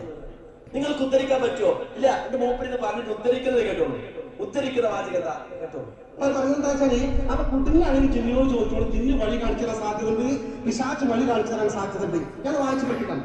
പകൽ വെളിച്ചത്തിൽ വിജനമായ മരുഭൂമിയുടെ വഴിയറിയാൻ നടന്നു നീങ്ങുന്ന ഒരാൾ പരിസരത്ത് ആരെയും കാണുന്നില്ല. ഇവിടെ എന്ത് ശബ്ദം കേൾക്കുന്ന ആരെങ്കിലും മനുഷ്യൻ, മലക്ക്, ജിന്ന് എന്നെ സഹായിക്കട്ടെ എന്ന് നനച്ച് പടപ്പുകളെ എന്നെ സഹായിക്കണേ, എനിക്ക് വഴി കാണിച്ചു തരണേ എന്ന് ഉച്ചത്തിൽ വിളിച്ചു പറയുന്നുവെങ്കിൽ അഭൗതിക മാർഗത്തിലുള്ള സഹായത്തേക്ക മതിയില്ല. അതുകൊണ്ടൊരു ശിർക്കല്ല. ഇവർ പറയുന്നത് ഈ വഴിയറിയാതെ വിഷമിക്കുന്ന വിജനമായ മരുഭൂമിയിൽ മുസ്ലിം സഹോദരന് പിശാചിനോട് വഴി കാണിച്ചു തരാനും ജിന്നിനോട് വഴി കാണിച്ചു തരാൻ ആവശ്യപ്പെടാനാണ് പറയുന്നത്. കണ്ടോ? ആ വാചകം കൂട്ടിമാറ്റാണത്. ഒരാൾ ഒരു വിജനമായ മരുഭൂമിയിൽ അകപ്പെട്ടു. ഇതിനൊക്കെ അനസ് മൗലവിന്റെ മറുപടി പറയുന്നുണ്ട്. ഈ പറഞ്ഞ ആളെന്നെ ഇപ്പൊ നേരെ തിരിച്ചാണ് സക്കരിയ മൗലവി വിശദീകരിക്കുന്നുണ്ട്. അതാണ് ഞാൻ ഒന്നും പറയാത്തത്. ആ മരുഭൂമിയിൽ അകപ്പെട്ടു പോയ ഒരു മനുഷ്യൻ വിളിച്ചു പറയാൻ, ആരെങ്കിലും എന്നെ സഹായിക്കണേ എന്ന് വിളിച്ചു പറയാം. അയാൾ ഉദ്ദേശിക്കാൻ എന്റെ ശബ്ദം കേൾക്കുന്ന മലക്കുണ്ടെങ്കിൽ മലക്ക് കേട്ടോട്ടെ, എന്റെ ശബ്ദം കേൾക്കുന്ന ജിന്നുണ്ടെങ്കിൽ ജിന്നും കേട്ടോട്ടെ, എന്റെ ശബ്ദം കേൾക്കുന്ന മനുഷ്യനുണ്ടെങ്കിൽ മനുഷ്യനും കേട്ടോട്ടെ എന്ന് വിചാരിച്ചിട്ട് അദ്ദേഹം വിളിച്ചു പറയുന്നത്. എങ്കിൽ അത് ശിർക്കല്ല, അബോധികമല്ല, കാര്യകാരണ ബന്ധങ്ങൾക്ക് അതീതമല്ല. എന്താ തെറ്റത്? ആ വാചകത്തിന് അതിൽ നിന്ന് എവിടുന്നാ കിട്ടിയത്? ജിന്നുകളോട് പ്രാർത്ഥിക്കാൻ എവിടുന്നാ കിട്ടിയത്? അഥവാ ജബ്ബാർ മൗലവി പറഞ്ഞത് ശിർക്കല്ല എന്ന് പറഞ്ഞിട്ട് ജബ്ബാർ മൗലവിക്ക് വേണ്ടി വാദിച്ചു നടന്ന അനസ് ബാക്കി സക്കരിയ സ്വലാഹി പറയും.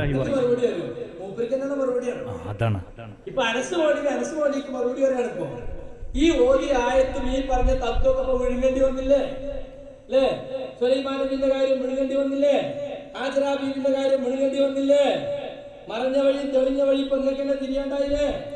അനസ് മൗലവി മുജാഹിദായ കാലത്ത് മൂപ്പര് പ്രസംഗിച്ചാൽ 2012 അബ്ദുറഹ്മാൻ സലഫി അബ്ദുസലാം സലഫിൽ കടന്നുപിടിച്ചിട്ടുള്ള തൗഹീദ് 2012. അതെ, ഐഫോൺ 2017 എന്നൊക്കെ പറയുന്നത് പോലെ തൗഹീദ് 2012, 2002, 2007 ഒക്കെ കഴിഞ്ഞ് 2012 ഉണ്ട്, 18 ഉണ്ട്, അങ്ങനെ ഇഷ്ടം പോലെ വരാണ്ട്.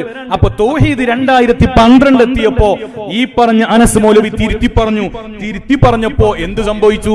തിരുത്തി പറഞ്ഞപ്പോ അനസ് മൗലവിയെ പ്രവർത്തകന്മാർ പരസ്യമായിട്ട് ചോദ്യം ചെയ്തു. ഇതൊക്കെ ഏതെങ്കിലും, ഞാൻ വീണ്ടും ആവർത്തിച്ചു പറയാണ്, സംഘടനാപരമായ പ്രശ്നങ്ങളല്ല, കർമ്മശാസ്ത്രപരമായി സംഭവിക്കാവുന്ന ശാഖാപരമായ വിഷയങ്ങളിലുള്ള അഭിപ്രായ വ്യത്യാസങ്ങളല്ല. 1,24,000 വരുന്ന നബിമാർ അല്ലാഹു റബ്ബ് സുബ്ഹാനഹു വ തആല പരിശുദ്ധ പ്രവാചകരിലൂടെ പരിസമാപ്തി കുറിച്ച നബിമാരുടെ ശൃംഖല പഠിപ്പിച്ച അല്ലാഹുവിന്റെ പരിശുദ്ധമായ വഹ്ദാനിയത്ത്, അല്ലാഹുവിന്റെ പരിശുദ്ധമായ ഏകത്വമാകുന്ന ആ തൗഹീദ്, അതിന്റെ പേരിലാണ് ഇവർ തമ്മിലടിക്കുന്നത്. അഥവാ വിശ്വാസികളുടെ വിശ്വാസം ചൂഷണം ചെയ്യുകയാണ്. അനസ് മൗലവി എടവണ്ണ ആദർശ വിശദീകരണ പരിപാടിക്ക് പോയപ്പോ അനസ് മൗലവിയെ പ്രവർത്തകർ ഇതിന്റെ പേരിൽ ചോദ്യം ചെയ്യുകയാണ്. സക്കരിയ മൗലവി അതും വിശദീകരിക്കട്ടെ. അടുത്തത് മാറ്റി പറഞ്ഞതും തൗബ ചെയ്തതും അങ്ങനെ മുജാഹിദ് പ്രസ്ഥാനത്തിന് നാണം കെട്ട തൗബ എന്ന ഒരു സംഗതി ഉണ്ടാക്കുന്നത് ഞങ്ങളല്ല. ഇടവണ്ണ ജാമ്യയിൽ പോയിട്ട് ആദർശ വിശദീകരണ സമ്മേളനം എന്ന് പറഞ്ഞിട്ട് ആളുകൾ ഒരുമിച്ച് കൂട്ടിയിട്ട് അനസ് മുസ്ലിയാർ തൗബ ചെയ്യാതെ. എന്താ തൗബ? ഇത്ര കാലം പറഞ്ഞ തൗഹീദ് തെറ്റായിരുന്നു, അത്തൂബു ഇലല്ലാഹ് അസ്തഗ്ഫിറുല്ലാഹ് എന്ന് പറഞ്ഞിട്ട് തൗബ ചെയ്യാണ്. 1 നൂറ്റാണ്ട് പിന്നിട്ട് ഞങ്ങൾ തൗഹീദ് മനസ്സിലാക്കുന്നത് തെറ്റുപറ്റിപ്പോയി, ക്ഷമിക്കണം. ആർക്ക്? സാധാരണക്കാർക്കല്ല. തൗഹീദിന് വേണ്ടി വാദപ്രതിവാദം നടത്തിയ, തൗഹീദിന് വേണ്ടി പ്രസംഗം നടത്തിയ പണ്ഡിതന്മാർക്കും പ്രബോധകന്മാർക്കും തൗഹീദ് ഇസ്ലാഹി. നോക്ക് ആർക്ക്? തൗഹീദിന് വേണ്ടി ഖണ്ഡന പ്രഭാഷണങ്ങൾ നടത്തിയ, തൗഹീദിന് വേണ്ടി സംവാദങ്ങളിൽ ഏർപ്പെട്ട, തൗഹീദിന് വേണ്ടി സ്റ്റേജുകളിലും പേജുകളിലും വർഷങ്ങളോളം ചെലവഴിച്ച മുജാഹിദ് വിഭാഗത്തിലെ ജംഇയ്യത്തുൽ ഉലമയിലെ പണ്ഡിതന്മാർക്ക്, സാധാരണക്കാർക്കല്ല. പണ്ഡിതന്മാരെ പോലെ ഇതാണെങ്കിൽ ഇവരെ പിന്നിൽ യഥാർത്ഥ തൗഹീദ് ഉണ്ടെന്ന് വിശ്വസിച്ചു നടന്ന പാവപ്പെട്ട വിശ്വാസിയുടെ തൗഹീദിന്റെ അവസ്ഥ എന്തായിരിക്കും? ഞങ്ങളെ കൂട്ടത്തിലെ പണ്ഡിതന്മാരുടെ അവസ്ഥയാണ് എന്ന് അവർ തന്നെ സമ്മതിച്ചുകൊണ്ട് വിശദീകരിക്കുകയാണ്. ബാക്കി പറയട്ടെ. ചരിത്രത്തിലെ കുപ്രസിദ്ധമായ ആ തൗബ ഞാൻ പറയുന്നു ഞങ്ങൾ സ്വീകരിച്ചിട്ട് ഇതിനോടത്തേലും ശിർക്കല്ലായെന്ന് ഞങ്ങളുടെ ജീവിതത്തിന്റെ ഏതെങ്കിലും ഒരു ഘട്ടത്തിൽ ഞങ്ങൾ അറിയാതെയോ പ്രസംഗിച്ചിട്ടുണ്ടെങ്കിൽ, എഴുതിയിട്ടുണ്ടെങ്കിൽ, രഹസ്യമായോ പരസ്യമായോ വാദിച്ചിട്ടുണ്ടെങ്കിൽ അല്ലാഹുവിന്റെ മുന്നിൽ റബ്ബിന്റെ മുന്നിൽ ഞങ്ങൾ തൗബ ചെയ്യുന്നു.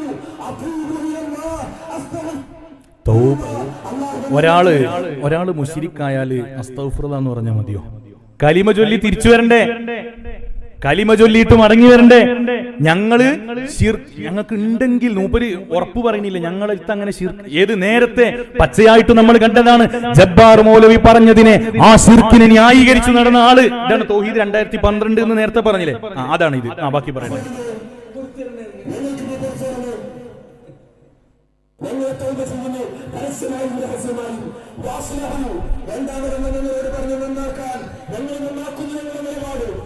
ഞങ്ങളുടെ നിലപാട് ആ നന്നാക്കിയ നിലപാടുണ്ടോ? ഞങ്ങൾക്ക് പഠിപ്പിച്ച നിലപാട് അതെന്താ? ജീവിതത്തിന്റെ ഏതെങ്കിലും ഒരു സാഹചര്യത്തിൽ ഭൗതികമായാലും അഭൗതികമായാലും, ആ ഭൗതികമായ വിഷയമാണെങ്കിലും അഭൗതികമായ വിഷയമാണെങ്കിലും ഇങ്ങോട്ട് തേർന്നത് ശിർക്കാണ് എന്ന ആ നിലപാട് ഞങ്ങൾ വ്യക്തമായി നന്നാക്കി വാസ്തവവും പ്രഖ്യാപിക്കുകയാണ്. മൂന്നാമതായി ചെയ്യുന്നത് എന്താ? നിങ്ങൾ മറ്റുള്ളവർക്ക് വ്യക്തമാക്കി കൊടുക്കൂ. വ്യക്തമായി പറയൂ, നിങ്ങളുടെ ആദർശം വ്യക്തമായി പറയൂ. ഞങ്ങൾ പറയുന്നു, ആരുടെ മുന്നിലും നിങ്ങൾ ഈ ആദർശം പറയാൻ ഒരുക്കമാണ്. ആരുടെ മുന്നിലും ഇത് പറയാൻ വ്യക്തമാക്കാൻ ഞങ്ങൾ ഒരുക്കമാണ്. അക്കൂട്ടർക്ക് തൗബയുണ്ടെന്ന് അങ്ങ് പറയാണ്. അക്കൂട്ടർക്ക് തൗബയുണ്ട്. അങ്ങ് പറയാണ്, ഞാൻ പശ്ചാത്താപം സ്വീകരിക്കുന്നവനാണ്, കള്ള ചെയ്യുന്നവനാണ്. ഞങ്ങൾ പ്രതികളായിക്കോളാം, ഞങ്ങൾക്ക് പ്രശ്നമില്ല. എന്താണ് ഏറ്റെടുക്കുന്നത്? എവിടെങ്കിലും കളവ് നടത്താൻ പോയതല്ല. വിശ്വാസിയുടെ ഈമാൻ കട്ടെടുത്തതിന് 19 കൊല്ലം പഠിപ്പിച്ച തൗഹീദിനെ പറ്റിയാ പറയുന്നത്. ഞങ്ങൾ പ്രതികളായിക്കോളാം. അതിനിടയിൽ മരണപ്പെട്ടു പോയ പാവപ്പെട്ട വിശ്വാസികളുടെ ഉത്തരവാദിത്തം ആരാണ് അനസ് മൗലവി ഏറ്റെടുക്കുക? ഞങ്ങൾ പ്രതികളായിക്കോളാന്ന്. കുംഭസാരം പറയട്ടെ. ഞങ്ങൾ പ്രതികളായിക്കോളാം. ചിക്ലി കിട്ടിയാ മതി. അത് നമ്മൾ പറയണല്ലോ കേട്ടോ, നമ്മൾ പറയല്ല. ഞാൻ ഫസ്റ്റ് വില പിളർപ്പന്തേ പൈസ അവിടുന്നാണ് വരുന്നത്. അപ്പൊ നമ്മൾ ഓലെ പരിഗണിക്കണം. അതന്നെ ഇപ്പൊ സക്കരിയ മൗലവിയും പറയുന്നത്, ചിക്ലി കിട്ടിയാ മതി, ഞങ്ങൾ പ്രതികളായിക്കോളാം.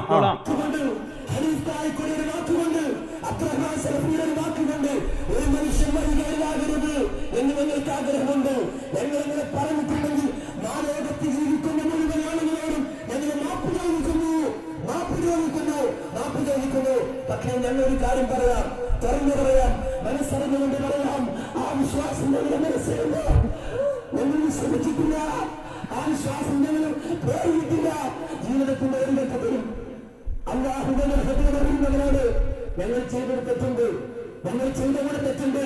ലോകത്തോട് പറയാനും ഒരു തെറ്റ് എന്താണെന്ന് ചോദിച്ചാൽ ഇങ്ങനെ ചോദിച്ചപ്പോൾ എനിക്ക് പറയാനാണെന്ന് പറഞ്ഞു. ശരിയാ പറയാ, നാറിയവനെ പേറിയോ എന്നൊരു സംശയം ഞങ്ങളുടെ മനസ്സിൽ പോയി. നല്ല തൗബ. നാറിയവനെ പേറിയോ എന്ന് ഞങ്ങൾക്ക് സംശയമുണ്ട്. ഇനി അതാരാണ്? ബാക്കി പറയട്ടെ.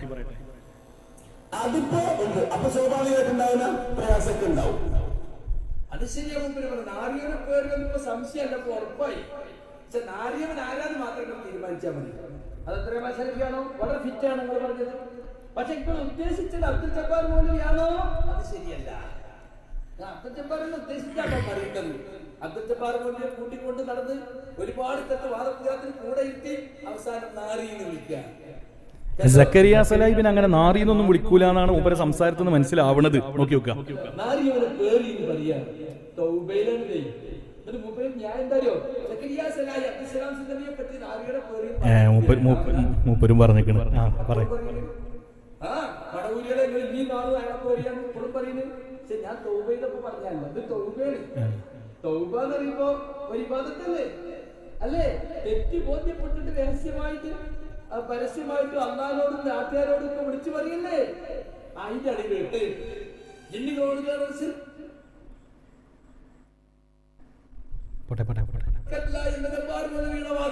വാദം തന്നെ ജബ്ബാർ വലിക്കില്ല.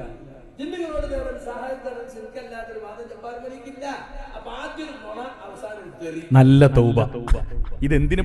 തൗഹീദ് പഠിപ്പിക്കാൻ വന്ന ആൾക്കാരാണ്, ജനങ്ങളെ സ്വർഗത്തിലേക്ക് കൊണ്ടുപോകാൻ വന്ന ആൾക്കാരാണ്. നൂറ്റാണ്ടുകളായി ഇവിടെയുള്ളതൊന്നും ശരിയല്ല എന്ന് പറഞ്ഞിട്ട് നല്ല കുട്ടികളായിട്ട് വന്ന ആൾക്കാരാണ്. ഞങ്ങൾ ആ വിശ്വാസം വേറിയിട്ടില്ല ജീവിതത്തിലൊരു കാലത്തും. അപ്പോ ശിർക്കല്ല എന്ന് പറയാം. മനസ്സിലെന്താ? ശിർക്കാണ്. അപ്പൊ ടിപിന്റെ അതേപോലെ ടിപി നേരത്തെ പറഞ്ഞില്ലേ, നിങ്ങൾക്ക് ആ ചോദ്യം ബാധകല്ല. നോക്കി നിങ്ങൾ അങ്ങനെ ഒരു പ്രസ്ഥാനത്തിന്റെ ആദർശം മാറ്റെങ്കിൽ എന്റെ വാക്കുകൊണ്ടോ അത്രയും മാസങ്ങളുടെ വാക്കുകൊണ്ടോ അതുപോലെ അണിഫാറ്റിന്റെ വാക്കുകൊണ്ടോ നമുക്ക് ഇയാളെ ഏറ്റെടുക്കുക. ഇതിനാ കുമ്പസാരം എന്ന് പറയാ, അച്ചായന്റെ കുമ്പസാരം അല്ലേ? എല്ലാവരും മറ്റുള്ളവരുടെ കുറ്റങ്ങൾ ഏറ്റെടുത്തിട്ട് അതിനു വേണ്ടി കുമ്പസരിക്കുക. ഇതവര് മൂന്നാളും മാത്രമാണ് ആ ഇസ്ലാമിക പ്രസ്ഥാനത്തിലുള്ളൂ. വേറെ ആരുമില്ലേ? വേറെ പറഞ്ഞിട്ട് മുഴുകാൻ പറ്റുമോ? എന്തായി പറയുന്നത്? അപ്പൊ എന്റെ വാക്കുകൊണ്ട് അത്രയും മാസങ്ങളുടെ വാക്കുകൊണ്ട് അത്രയും മാസം തോപയോ ഇപ്പം ചാക്കി വെച്ചാ പൊതുവല്ലോ പൊട്ടനല്ലോ. അനീമ തോപയിലോ? അനീമ തോപയില്ല, തോപയ്യൂല. ഓർക്കറിയത് ക്ലിപ്പായി വരുന്നു. ഇവരെ ചാക്കി വെച്ച് പൊന്തിച്ച് എന്തായിട്ട് നോക്കേണ്ട സംഗതി പറഞ്ഞല്ലോ. അങ്ങനെ കൊണ്ടുപോയി തോന്നിച്ച് എന്നിട്ട് ക്ലിപ്പ് ഇവരൊക്കെ ചെയ്തത് ഞങ്ങളിറക്കിയതല്ല, ഞങ്ങളിതാ തോപ ചെയ്തിരിക്കുന്നേ എന്ന് പറഞ്ഞിട്ട് യഥാർത്ഥത്തിൽ ഈ മലക്കം മറിച്ചിട്ടൊക്കെ കാരണം എന്താണ് ഇപ്പൊ പുറത്തു വന്നു. അതെ, ഈ ഞാൻ പറഞ്ഞു വരുന്നത് അദ്ദേഹം ഉപയോഗിച്ച ഈ വാക്കുകൾ അയാൾ പൊട്ടനാണെന്നൊന്നും നമ്മൾ പറയണില്ല. നമ്മൾ ആദർശപരമായ വിഷയങ്ങൾ മാത്രമേ ഇത് അവര് തമ്മിലുള്ള പ്രശ്നമാണ്. ഒരേ പാത്രത്തിൽ ഉണ്ടും ഉറങ്ങിയും താമസിച്ച് ജീവിച്ചിരുന്ന ആൾക്കാര് അവര് പറയുന്നതാണ്.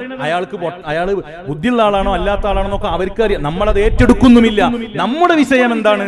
നമ്മുടെ വിഷയം ഉമ്മത്തിന്റെ മേൽ ശിർക്ക് ആരോപിച്ചവർ ഇതേ നിർവചനത്തിന്റെ പേരിൽ, ഇതേ തൗഹീദിന്റെ പേരിൽ പരസ്പരം തമ്മിലടിച്ചുകൊണ്ട് ശിർക്കും കുഫറും ആരോപിക്കുകയാണ്.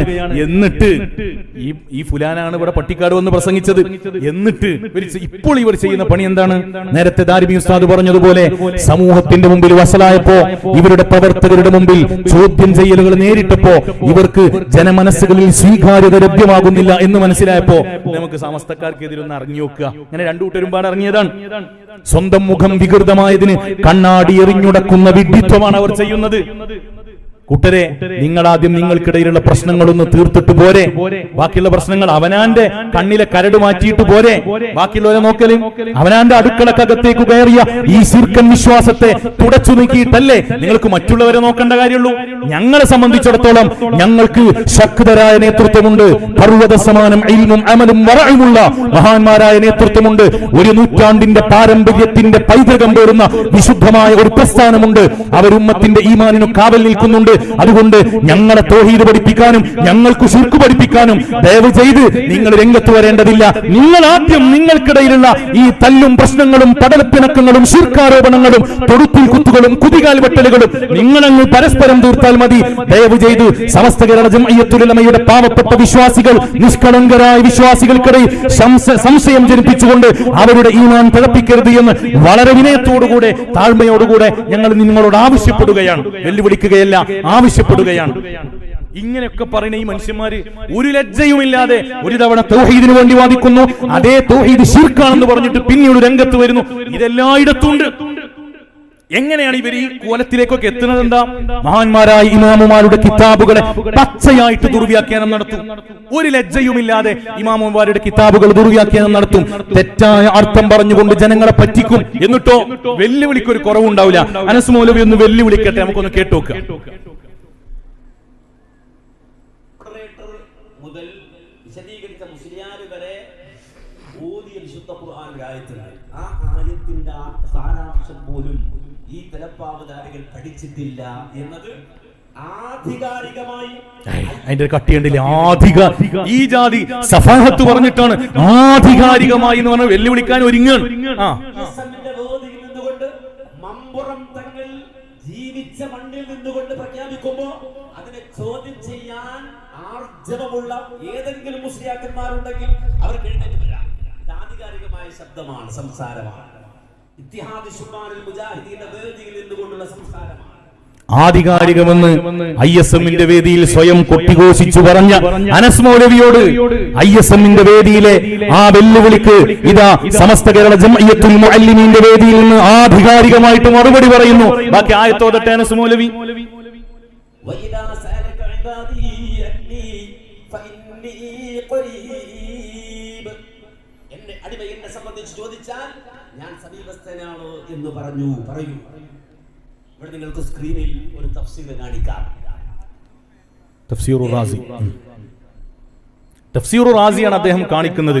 അതിലുള്ളത് നമുക്കൊന്ന് ശ്രദ്ധിച്ച് വായിക്കാം. അദ്ദേഹം വായിക്കുന്നത് അതാണ്. ആ വീഡിയോ ഒന്ന് പ്ലേ ചെയ്ത് മുസ്ലിയാക്കന്മാർ ഉന്നയിച്ച ചോദ്യവും അവർ ഉന്നയിച്ച സംശയത്തിനുള്ള മറുപടി, ആ മറുപടി പറയുന്നത് മുജാഹിദുകളല്ല, നേരെ മറിച്ച് നൂറ്റാണ്ടുകൾക്ക് മുമ്പ് കഴിഞ്ഞുപോയ ഫഖ്റുദ്ദീൻ റാസി റഹിമഹുല്ലാഹ് അദ്ദേഹത്തിന്റെ തഫ്സീറിൽ വിശുദ്ധ ഖുർആനിന്റെ ഈ ശൈലി എടുത്തു ധരിക്കുകയാണ്. ഇത് അത്ഭുതകരമായ ഖുർആനിന്റെ ഒരു ശൈലിയാണ്.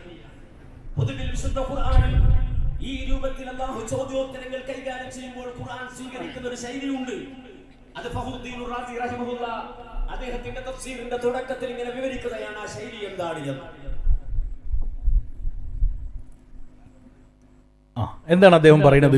ഇമാം ഫഖ്റുദ്ദീൻ റാസി റളിയല്ലാഹു അൻഹു അവിടുത്തെ തഫ്സീറിൽ വഇദാ സഅലക ഇബാദി അന്നി ഫഇന്നി ഖരീബ് എന്ന ആയത്തിനെ വിശദീകരിക്കുകയാണ്.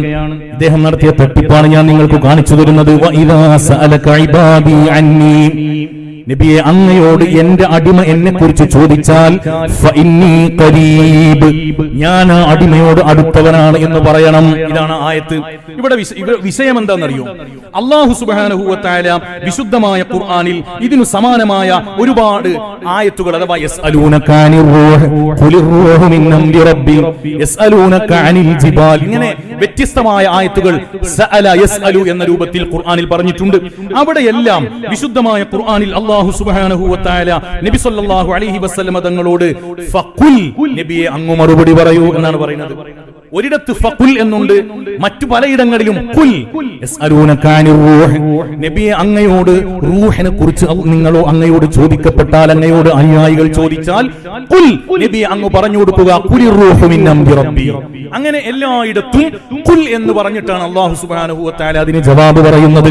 എന്നാൽ അതിന് വ്യത്യസ്തമായിട്ട് വഇദാ സഅലക ഇബാദി അന്നി, നബിയെ എന്നെ കുറിച്ച് അങ്ങയോട് എന്റെ അടിമകൾ ചോദിച്ചാൽ ഫഖുൽ ഇന്നി ഖരീബ് എന്ന് പറഞ്ഞില്ല. വിഷയം മനസ്സിലായോ? അവിടെ എന്തേ ഫഖുൽ എന്ന് പറയാതിരുന്നത്? അല്ലെങ്കിൽ ഖുൽ, നബിയെ തങ്ങൾ പറഞ്ഞു കൊടുക്കുക ഇന്നി ഖരീബ് എന്ന് പറയുന്നിടത്ത് ഖുൽ എന്നോ ഫഖുൽ എന്നോ പറയാതെ ഫഇന്നി ഖരീബ് എന്ന് പറഞ്ഞു. ഇതാണ് അവിടെ വിഷയം. ബാക്കി അടുത്ത വീഡിയോ ഇടും. ഒന്നാമത്തെ ന്യായം കഅന്നഹു സുബ്ഹാനഹു വ തആല യഖൂൽ, അല്ലാഹു പറയുന്നത് പോലെയുണ്ട്. എന്താ റബ്ബ് പറയുന്നത്?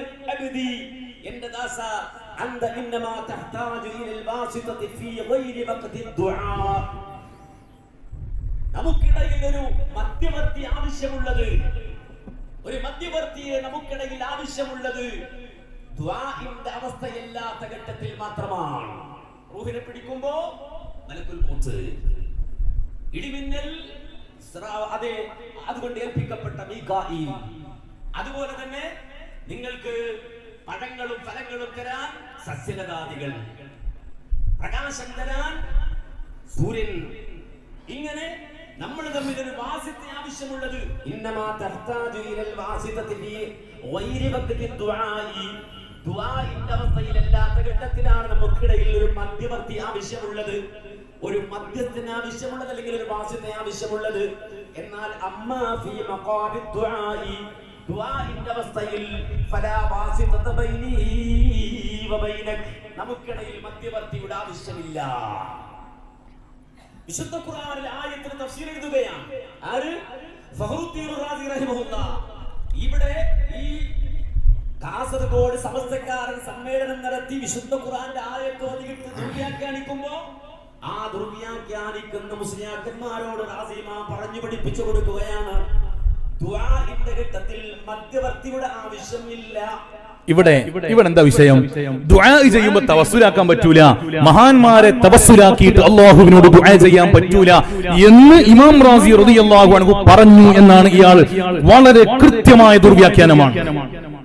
കാരണം ഇവിടെ ഈ സന്ദർഭത്തിൽ നിന്ന് അതിനൊരുപാട് പഠിക്കുന്നു വേണ്ട, കോമൺ സെൻസ് കൊണ്ട് മനസ്സിലാക്കാൻ പറ്റും. റാസി ഇമാം അതിനെ വിശദീകരിക്കുകയും ചെയ്യുന്നുണ്ട്. ഇവിടെ അല്ലാഹുവിനോട് അങ്ങോട്ട് ദുആ ചെയ്യുമ്പോൾ വാസിത്വ വേണോ വേണ്ടേ എന്ന ചർച്ചയെ അല്ല, മറിച്ച് അല്ലാഹു സുബ്ഹാനഹു വ തആല ജവാബ് പറയുന്നതിനെ കുറിച്ചുള്ള ചർച്ചയാണ്. കാരണം എന്താ? യസ്അലൂനകാനിർ റൂഹ് ഖുലിർ റൂഹു മിൻ അംരി റബ്ബി. അല്ലാഹു ഇങ്ങോട്ട് അതിന് ഇജാബത്ത് പറയുന്നത് എങ്ങനെയാണ് എന്നാണ് അവിടെ ചർച്ച. അല്ലാഹുവിനോട് അങ്ങോട്ട് ദുആ ചെയ്യുമ്പോൾ വാസിത്വ വേണോ വേണ്ടേ എന്ന് അവിടെ ചർച്ചയേ ഇല്ല.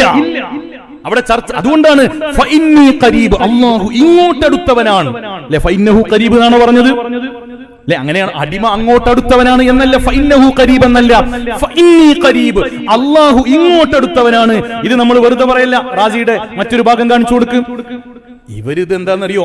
ഒരു പൊട്ട് മാത്രം എവിടെയെങ്കിലും കാണാൻ. അതാണ് നേരത്തെ പറഞ്ഞത്, മഹാന്മാരായ ഇമാമുമാരുടെ കിതാബുകളെ കൃത്യമായിട്ട് നിർദ്ധാരണം ചെയ്യാൻ കഴിയില്ല, അതിന് വൈജ്ഞാനികമായ ശക്തി അവർക്ക് ഇല്ല. അപ്പൊ എവിടെയെങ്കിലും ഒരു പൊട്ട് കണ്ടാൽ പ്രത്യക്ഷത്തിൽ ഞാൻ ആദ്യം വരയിട്ട മുകളിലെ ചുവപ്പ് വരയുടെ ഭാഗം ഒന്ന് ശ്രദ്ധിക്കുക. അവിടെ അദ്ദേഹം പറഞ്ഞ ഫലാ വാസിത്വത ബൈനി വ ബൈനിക്, നമുക്കിടയിൽ വാസിത്വ വേണ്ട എന്ന് അല്ലാഹു പറയുന്നത് ഫഖുൽ ഇന്നി ഖരീബ് എന്ന് നബിയെ നിങ്ങൾ പറയേണ്ടതില്ല. ഫഇന്നി ഖരീബ്, ഞാൻ അതിന് ജവാബ് പറയാം. അതാണ് റാസി ഇമാം വിശദീകരിക്കുന്നത് എന്ന് ത്വാഹ സൂറത്തിൽ റബ്ബി ശ്റഹ് ലി സദ്രി എന്ന ആയത്തിനെ വിശദീകരിക്കുന്നിടത്ത് ബഹുമാനപ്പെട്ട ഫഖറുദ്ദീൻ റാസി റളിയല്ലാഹു അൻഹു ഈ പറയപ്പെട്ട സംഭവങ്ങളൊക്കെ വിശദീകരിച്ചുകൊണ്ട് അതിന്റെ അവസാനം രണ്ടാമത് അടിയിൽ വരയിട്ട ആ ചുവപ്പ് ഭാഗം നിങ്ങൾ ശ്രദ്ധിക്കുക. വൽ ഹാസിലു, ശ്രദ്ധിക്കണം, റാസി ഇമാം തവസ്സുൽ പാടില്ല എന്നല്ല പറഞ്ഞത്. ഈ മൗലവി വായിച്ചതുപോലെ അല്ലാഹുവിനോട് ദുആ ചെയ്യുന്ന സന്ദർഭത്തിൽ മഹാന്മാരെ തവസ്സുലാക്കരുത് എന്ന് അല്ലേ അല്ല. അതാണ് പറയുന്നത് റാസി ഇമാം. വൽ ഹാസിലു, മറ്റേ ഭാഗം വൽ ഹാസിലു, അല്ലാഹു സുബ്ഹാനഹു വ തആല പറയുന്നത്, റാസി ഇമാം ഇതിന്റെ ഈ ചർച്ചയൊക്കെ നടത്തിയിട്ട് അവസാനം രത്നച്ചുരുക്കം പറയുകയാണ്. വൽ ഹാസിലു കഅന്നഹു സുബ്ഹാനഹു വ തആല ഖാൽ യാ മുഹമ്മദ്, അല്ലാഹുവിന്റെ റസൂലേ, ഇദാ അല്ലാഹുവിന്റെ റസൂലിനെ അല്ലാഹു പറയാണ്, യാ മുഹമ്മദ്, മുഹമ്മദ് നബിയേ, ഇദാ സുഇൽത അൻ ഗൈരി വൈദാ സഅലക ഇബാദി അന്നി എന്നല്ല, എന്നെ കുറിച്ച്. ഇവിടെയോ എന്നെ കുറിച്ചല്ലാതെ മറ്റെന്തെങ്കിലും കുറിച്ച് ചോദിച്ചാൽ, യസ്അലൂനകാനിർ റൂഹ്, റൂഹിനെ കുറിച്ച് ചോദിച്ചാൽ നബി നിങ്ങൾ മറുപടി പറഞ്ഞോളി. ജിബാലിനെ കുറിച്ച് ചോദിച്ചാൽ നബി അവിടുന്ന് മറുപടി പറഞ്ഞോളി. അതേ സമയത്ത് വഇദാ സുഇൽത അൻ ഗൈരി ഫകുൻ അൻതൽ മുജീബ്, എന്നെ കുറിച്ചല്ലാതെ മറ്റെന്തെങ്കിലും കുറിച്ച് അങ്ങയോട് ചോദിക്കുകയാണെങ്കിൽ ഫകുൻ അൻതൽ മുജീബ്, നബി അങ്ങ് മറുപടി പറഞ്ഞോളി. അതേ സമയത്ത് ശ്രദ്ധിച്ചോ, വഇദാ സുഇൽത അന്നി, എന്നെ കുറിച്ച് നബി അങ്ങയോട് ചോദിക്കപ്പെട്ടാൽ ഫസ്കുത് അൻത ഹത്താ അകൂന അനൽ ഖായിൽ, ഞാൻ അതിന് മറുപടി പറഞ്ഞോളാം. ഫഇന്നി ഖരീബ്, അതാണ് അവിടെ അല്ലാഹു ജവാബ് പറയുമ്പോൾ നബിയെ അങ്ങയുടെ വാസിത്വ വേണ്ട. ദുആഇന്റെ അല്ലാഹുവിനെ കുറിച്ചുള്ള അന്വേഷണത്തിന്റെ അഷ്റഫുൽ മഖാമിനെ പരിഗണിച്ചുകൊണ്ട് അല്ലാഹു പറയുകയാണ് ഫഇന്നി ഖരീബ്, ഞാൻ അടിമയോടടുത്തവനാണ്, ഞാൻ അതിന് ജവാബ് പറയാം നബിയെ. അതുകൊണ്ട് എന്നെ കുറിച്ചാണ് ചോദിക്കുന്നതെങ്കിൽ വഇദാ സുഇൽത അന്നി ഫസ്കുത് അൻത ഹത്താ അകൂന അനൽ ഖായിൽ, ഞാൻ അതിന് മറുപടി പറയാം എന്നാണ് അതിന്റെ താല്പര്യമെന്ന് ഇമാമുനാ റാസി റളിയല്ലാഹു അൻഹു അവിടുത്തെ ഫഖ്റുദ്ദീൻ റാസി തങ്ങളുടെ തഫ്സീർ റാസിയുടെ 11ാമത്തെ വാല്യത്തിലാണ് സൂറത്തു ത്വാഹയെ വിശദീകരിച്ചുകൊണ്ട് ഇതിനെ കൃത്യമായിട്ട് വിശദീകരിക്കുന്നു. ഒരു ഭാഗം കണ്ട് അത് ജനങ്ങൾക്കിടയിൽ തെറ്റിദ്ധരിപ്പിക്കുന്ന പച്ചയായ ദുർവ്യാഖ്യാനമാണ്. നീ അദ്ദേഹത്തിന്റെ ഒരു കോൺഫിഡൻസ് നോക്കി, അടുത്ത വീഡിയോ നോക്കി, ഈ സഫാഹത്ത് പറഞ്ഞിട്ട് അദ്ദേഹം വീണ്ടും വെല്ലുവിളിക്കുന്നത് കണ്ടു നോക്കി നിങ്ങൾ. ഞാൻ ചോദിക്കട്ടെ, സമസ്തയിലെ സമ്മേളനത്തിനിരുന്നുകൊണ്ട് വിശുദ്ധ ഖുർആനിലെ അല്ലാഹു തൗഹീദ് പഠിപ്പിച്ച ആയത്തിനെ ദുർവ്യാഖ്യാനിച്ച ഏതെങ്കിലും ഫൈസിമാരോ ദാരിമിമാരോ അമ്പുറത്തെ പിരിവ് കൊണ്ട് നടത്തുന്ന ഹുദവിമാരോ ആ തെളിവിൽ ജീവിക്കുന്ന ഹുദവിമാരോ അല്ലാഹുവിന്റെ ആയത്തിനെ ഈ രൂപത്തിൽ ദുർവ്യാഖ്യാനിച്ച ആളുകളെ കാണുമ്പോ തഫ്സീർ റാസി ഉപയോഗിച്ച് ഇത്ഖാൻ ഉപയോഗിച്ച് കണ്ടിക്കാൻ നിങ്ങൾ ധൈര്യം കാണിക്കുമോ, ആർജവം കാണിക്കുമോ? അതല്ലെങ്കിൽ ഇത് തെറ്റായ വ്യാഖ്യാനം സമൂഹത്തിന്റെ മേൽ നൽകിയതിന്റെ പേരിൽ മാപ്പ് പറയുമോ? ആരാ മാപ്പ് പറയേണ്ടത്? ആരാണ് തെറ്റായ വ്യാഖ്യാനം കൊടുത്തത്? ബഹുമാനപ്പെട്ട ഫഖ്റുദ്ദീൻ റാസി റളിയല്ലാഹു അൻഹുവിന്റെ കിതാബുകളിൽ ഇല്ലാത്തത് തെറ്റായ അർത്ഥം വെച്ച് ജനങ്ങൾ ഇത് ഇയാൾ ആദ്യം പറഞ്ഞല്ല. ഈ അടുത്ത് മമ്പുറത്ത് ഇദ്ദേഹം പറഞ്ഞു ഇവരുടെ സമ്മേളനങ്ങളിലൊക്കെ ഇയാൾ വിചാരിച്ചത് വലിയൊരു തെളിവാണെന്നാണ്. അതേ സമയത്ത് ഞങ്ങളുടെ മുമ്പിൽ ഇത് പറഞ്ഞപ്പോൾ എടവണ്ണയിൽ സംവാദത്തിൽ നസീറുദ്ദീൻ റഹ്മാനി ഈ ആയത്ത് ഇത്ഖാൻ ഉദ്ധരിച്ചുകൊണ്ട് ഇതേ സമാനമായ ആശയം ഇമാം സുയൂത്തി തങ്ങളുടെ ഇത്ഖാനിലുണ്ട്. അപ്പൊ ആ ഇത്ഖാന്റെ അതിന് വായിച്ച ഉടനെ മഹാനായ എം.ടി. അബൂബക്കർ ആർമി ഉസ്താദ് ഇവിടെ ഇരിക്കുന്നുണ്ട്. ഉസ്താദ് ഫഖ്റുദ്ദീൻ റാസി റളിയല്ലാഹു അൻഹുവിന്റെ തഫ്സീർ റാസി ഉയർത്തിയിട്ട് പറഞ്ഞു, ഇത് നിങ്ങളൊന്ന് ചോദിക്കൂ. ചെറിയൊരു പൊട്ടിട്ട് പോയതാണ്. ആ വിഷയം നിങ്ങളൊന്ന് ചോദിച്ചാൽ അടുത്ത ഊടത്തിൽ നിങ്ങൾക്ക് ഞങ്ങൾ മറുപടി പറയുന്നു പറഞ്ഞപ്പോ നസീറുദ്ദീൻ റഹ്മാൻ റാസി മെല്ലെ അടിയിൽ തിരികെ പിന്നെ പുറത്തു വന്നില്ല. അതുകൊണ്ട് പ്രിയപ്പെട്ട അനസ് മൗലവി തൽക്കാലം ഇത് നിർത്തിവെക്കുക. ഇത് പിടിക്കപ്പെട്ടിട്ടുണ്ട്. ഇനി ഈ ദുർവ്യാഖ്യാനവുമായിട്ട് ജനങ്ങളുടെ മുമ്പിൽ വരരുത്. ഇമാമുനാ റാസി റളിയല്ലാഹു അൻഹു അവിടുത്തെ തഫ്സീറിൽ തന്നെ മഹാന്മാരെ ആദരിക്കുന്നതിനെ കുറിച്ച്, അവരുടെ ഖബർ ഷരീഫിന്റെ മുമ്പിലേക്ക് ഭവ്യതയോടുകൂടെ പോകുന്നതിനെ കുറിച്ചൊക്കെ എത്ര വിശദീകരിച്ചിട്ടില്ലേ? വിശുദ്ധ ഖുർആനിൽ വറഫഅനാ ലക ദിക്റക എന്ന വിശുദ്ധ ഖുർആനിന്റെ ആയത്തിനെ നബിയെ അങ്ങയുടെ പുകഴ്ചയെ, അങ്ങയുടെ സ്മരണയെ നാം ഉയർത്തിയിരിക്കുന്നു എന്ന് പറഞ്ഞിടത്ത് റാസി ഇമാം റസൂലുള്ളാഹി സ്വല്ലല്ലാഹു അലൈഹി വസല്ലം തങ്ങൾ ലോകത്ത് സ്മരിക്കപ്പെടുന്നത് എങ്ങനെയാണ് എന്ന് വിശദീകരിച്ച കൂട്ടത്തിൽ ബഹുമാനപ്പെട്ടവർ പറയാണ് ബലിൽ ഉലമാഉ വസ്സലാത്തീൻ. നബിയെ പണ്ഡിതന്മാരും രാജാക്കന്മാരും യസ്ലൂന ഇലാ ഖിദ്മതിക, അവർ അങ്ങയുടെ ഖിദ്മത്തിനു വേണ്ടി വരും. വയുസല്ലിമൂന വറാഅൽ ബാബി അലൈക, അവർ അങ്ങയുടെ മേലിൽ സലാം പറയും. വയംസഹൂന വുജൂഹും ബിതുറാബി റൗലതിക, അങ്ങയുടെ പരിശുദ്ധമായ റൗദാ ശരീഫിലെ തുർബത്തു ശരീഫയിൽ അവർ മുഖമമർത്തി വെക്കും. വയർജൂന ശഫാഅതക, നബി അങ്ങയുടെ ശഫാഅത്തിനെ പ്രതീക്ഷിക്കുന്ന പറഞ്ഞത്. എന്താ ശഫാഅത്ത് എന്ന് പറഞ്ഞാൽ? എന്താ? അല്ലാഹുവിലേക്ക് നബി സല്ലല്ലാഹു അലൈഹി വസല്ലം തങ്ങളെ മധ്യവർത്തിയാക്കലല്ലേ? ഇത് റാസി ഇമാം പറയുന്നു ഫശറഫുക ബാഖിൻ ഇലാ യൗമിൽ ഖിയാമ. ഇങ്ങനെ തെറ്റായ വ്യാഖ്യാനങ്ങൾ നൽകി ജനങ്ങളെ തെറ്റിദ്ധരിപ്പിക്കുക. ഇത് ഈ അനസ് മൗലവി ഇവിടെ മാത്രമല്ല, മഹാനായ ശൈഖ് ജീലാനി ഖദ്ദസല്ലാഹു സിർറഹുൽ അസീസ് തങ്ങൾ തവക്കുലിന്റെ ഉന്നതമായ മഖാമുകളെ കുറിച്ച് പറയുന്ന വാചകങ്ങൾ അടർത്തിയെടുത്തിട്ട് അതുണ്ടോ ബഹുമാനപ്പെട്ട ജീലാനി തങ്ങൾ ഇസ്തിഗാസക്കെതിരാണ് എന്ന് പച്ചയായ കളവുകൾ പറയാ. ഒരു ലജ്ജയും ഇല്ല. ഈ അനസ് മൗലവിനെ കുറിച്ച് ഇവിടെ പ്രസംഗിച്ചു പോയ ബാലുശ്ശേരി മൗലവി എന്ന് പറയുന്നത് കേട്ടോക്കും. അപ്പൊ ഈ അനസിന്റെ വലിപ്പറിയാം. ഇവനെ മനുഷ്യനായി നിങ്ങൾ അംഗീകരിച്ചാൽ പോലും നിങ്ങൾക്ക് ന്യൂനതല്ലേ? അവനൊരു പണ്ഡിതനായിട്ട് KNM-കാരോട് ഞാനൊരു കാര്യം പറയും. TP ഒക്കെ നയിക്കുന്ന KNM ഇവനൊക്കെ പ്രസംഗത്തെ ജീവിക്കുന്നെങ്കിൽ നിങ്ങൾ ആഖിറത്തെ കുറിച്ച് നിങ്ങൾ വീണ്ടും വിചാരം നടത്തേണ്ടി വരും. നിങ്ങൾ ആഖിറത്തെ കുറിച്ച് വീണ്ടും വിചാരം നടത്തേണ്ടി വരും. ഇവൻ മതനിഷേധിയും അല്ലാഹുവിനെ പേടിക്കാത്തവനും ആഖിറത്തിൽ വിശ്വാസമില്ലാത്തവനുമാണ്. ഇവൻ കപടനാണ്. ഇവൻ ചെയ്യുന്ന അക്രമം കണ്ടോ? മുജാഹിദുകൾ ജിന്നിനോട് തേടുന്നവരുണ്ടോ എന്ന് ചോദിച്ചിട്ട് ഗോപി തേടുന്നു. വിശുദ്ധ ഖുർആൻ സൂറത്ത് ജിന്ന് വായിച്ചവൻ പറയോ? അത് ലോകത്ത് പലരും ജിന്നിനെ പ്രാർത്ഥിക്കുന്നുണ്ട്, ആരാധിക്കുന്നുണ്ട്. അതെടുത്തിട്ടാണോ മുജാഹിദുകളുടെ നേരെ ഈ അനീതി കണ്ടിട്ട് ശബ്ദിക്കാൻ കഴിയാത്തവരെ, കച്ചിത്തം മൂത്തവരെ, ഏത് പരലോകമാണ് നിങ്ങൾ കാത്തു നിൽക്കുന്നത്? ഏത് പരലോകമാണ്? ഇതാ അനസ്. ഈ അനസിനെ നിങ്ങൾ തിരിച്ചറിയുക. ഇവന്റെ പ്രസംഗ സദസ്സിലിരിക്കുന്നത് പോലും അല്ലാഹു വെറുപ്പുള്ള കൈയായിരിക്കും. അതെ, ഇവന്റെ പ്രസംഗത്തിന്റെ സദസ്സിലിരുന്ന അള്ള വെറുതെ വിടൂലാന്നാണ്. നമ്മൾ LCD അതുകൊണ്ട് നമുക്ക് കുഴപ്പമില്ല. നമ്മൾ ഇവന്റെ പ്രസംഗ സദസ്സിൽ ഇരിക്കരുത്. ഇത് നമ്മൾ പറയണോ? അല്ല, ഇവരൊക്കെ ഒരുമിച്ച് പരിപാടിക്ക് പോയിരുന്ന ആൾക്കാരാണ്. നമ്മളെക്കാൾ കൂടുതൽ അനസിന്റെ സദസ്സിൽ ഇരുന്ന ആൾ മൂപ്പർ തന്നെയാണ്. മനസ്സിലാക്കണം. ഇവനെയൊക്കെ നിങ്ങൾ തിരിച്ചറിയണം. നോക്കൂ, ഇത് പല സദസ്സിലും കാണിക്കാൻ മുജാഹിദുകളുടെ മനസ്സ് വേദനിച്ചു. അനസേ നിന്നേക്കാൾ കൂടുതൽ തൗഹീദ് പറഞ്ഞവരാണ് ഞങ്ങൾ. ആ ഞങ്ങളെ കുറിച്ച് അനസേ ആളുകൾക്കിടയിൽ നീ തെറ്റിദ്ധരിപ്പിച്ചത് ഒരു മനസ്സേ ആ പരലോകത്ത് നീ ഒരു മനസ്സേ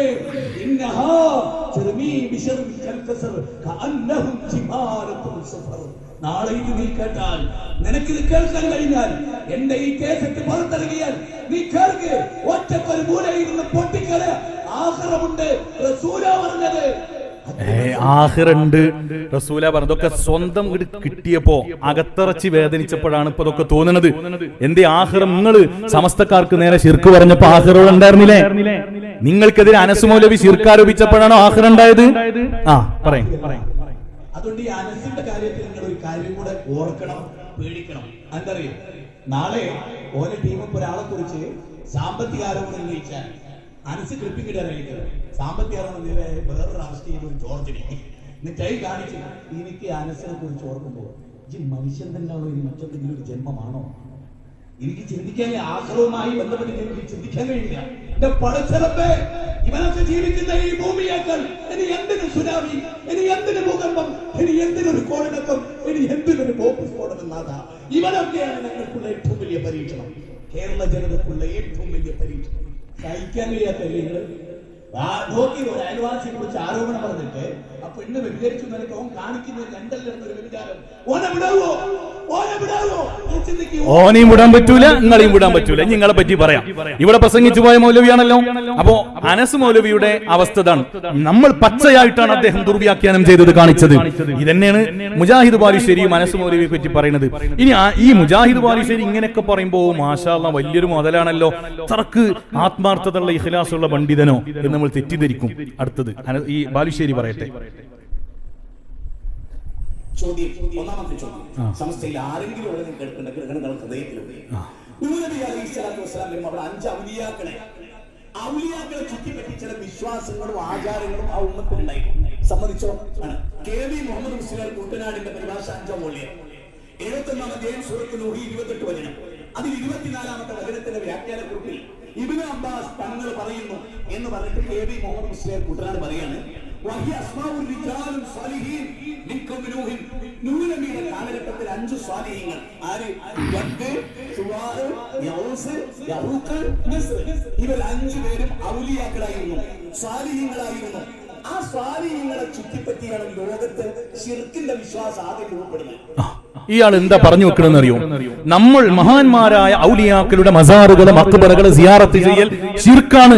ലോകത്ത് ആദ്യമായിട്ട് ഈ ശിർക്ക് വന്നത് സ്വാലിഹീങ്ങളുടെ ഖബർ സിയാറത്ത് ചെയ്തിട്ട് എന്ന രൂപത്തിൽ ഇയാൾ വരുത്തി തീർക്കാൻ. എന്നാൽ എന്താണ് അതിന്റെ സത്യം? വിശുദ്ധമായ ഖുർആനിൽ വഖാലൂ ലാ തദറുന്ന ആലിഹതകും വലാ തദറുന്ന വദ്ദൻ വലാ സുവാഅൻ വലാ യഗൂസ വയഊഖ വനസ്റാ. ഈ ആയത്തിൽ തന്നെ വ്യക്തമായിട്ടുണ്ട് എന്ത്? ലാ തദറുന്ന ആലിഹതകും, ബിംബങ്ങൾ, അവർ ആരാധിച്ചിരുന്ന ദൈവങ്ങൾ, അത് പറയില്ല. അതേ സമയത്ത് വദ്, സുവാഅ്, യഗൂസ്, യഊഖ്, നസ്ർ ഇവർ സ്വാലിഹീങ്ങളായിരുന്നു. അതിൽ നമുക്ക് അഭിപ്രായ വ്യത്യാസമല്ല. പക്ഷെ ആ ശിർക്ക് തുടങ്ങിയത് എങ്ങനെയാണ്? ഇത് ബഹുമാനപ്പെട്ട ഇബ്നു കസീർ റഹിമഹുല്ലാഹ് വിശദീകരിക്കുന്നുണ്ട്. ബഹുമാനപ്പെട്ട ഇമാം ബുഖാരി റളിയല്ലാഹു അൻഹു വിശദീകരിക്കുന്നുണ്ട്. ഇയാൾ പറയുന്നത് കടുത്ത കളവാണ്. കാരണം അവിടെ യഥാർത്ഥത്തിലുള്ള സംഭവം ഇബ്നു കസീർ റഹിമഹുല്ലാഹ് വിശദീകരിക്കുന്നുണ്ട്. വഹാദിഹി അസ്മാഉ അസ്നാമിഹിം അല്ലതി കാനൂ യഅബുദൂനഹാ മിൻ ദൂനില്ലാഹ്. ആദ്യ കാലഘട്ടത്തിൽ ഇവർ സ്വാലിഹീങ്ങളായ മനുഷ്യന്മാരായിരുന്നു. അവർ ലോകത്തോട് വിട പറഞ്ഞപ്പോൾ അന്ന് അവരുടെ ശരീഅത്ത് അനുസരിച്ച് തിംസാലുകൾ, പ്രതിമകൾ രൂപപ്പെടുത്തുക, രൂപങ്ങൾ ഉണ്ടാക്കുക എന്നത് വിലക്കപ്പെട്ടതല്ല. അപ്പോൾ ഇവരുടെ രൂപങ്ങൾ ഉണ്ടാക്കപ്പെട്ടിരുന്നു. പിന്നീട് ശ്രദ്ധിച്ചു മനസ്സിലാക്കണം, പിന്നീട് ഇദാ ഹലക ഉലൈക, ആ ബിംബങ്ങൾ ഉണ്ടാക്കിയ അല്ലെങ്കിൽ ആ പ്രതിരൂപങ്ങൾ ഉണ്ടാക്കിയ ആളുകൾ ലോകത്തോട് വിട പറഞ്ഞു. കാലം ഒരുപാട് കഴിഞ്ഞു, തലമുറകൾ മാറി.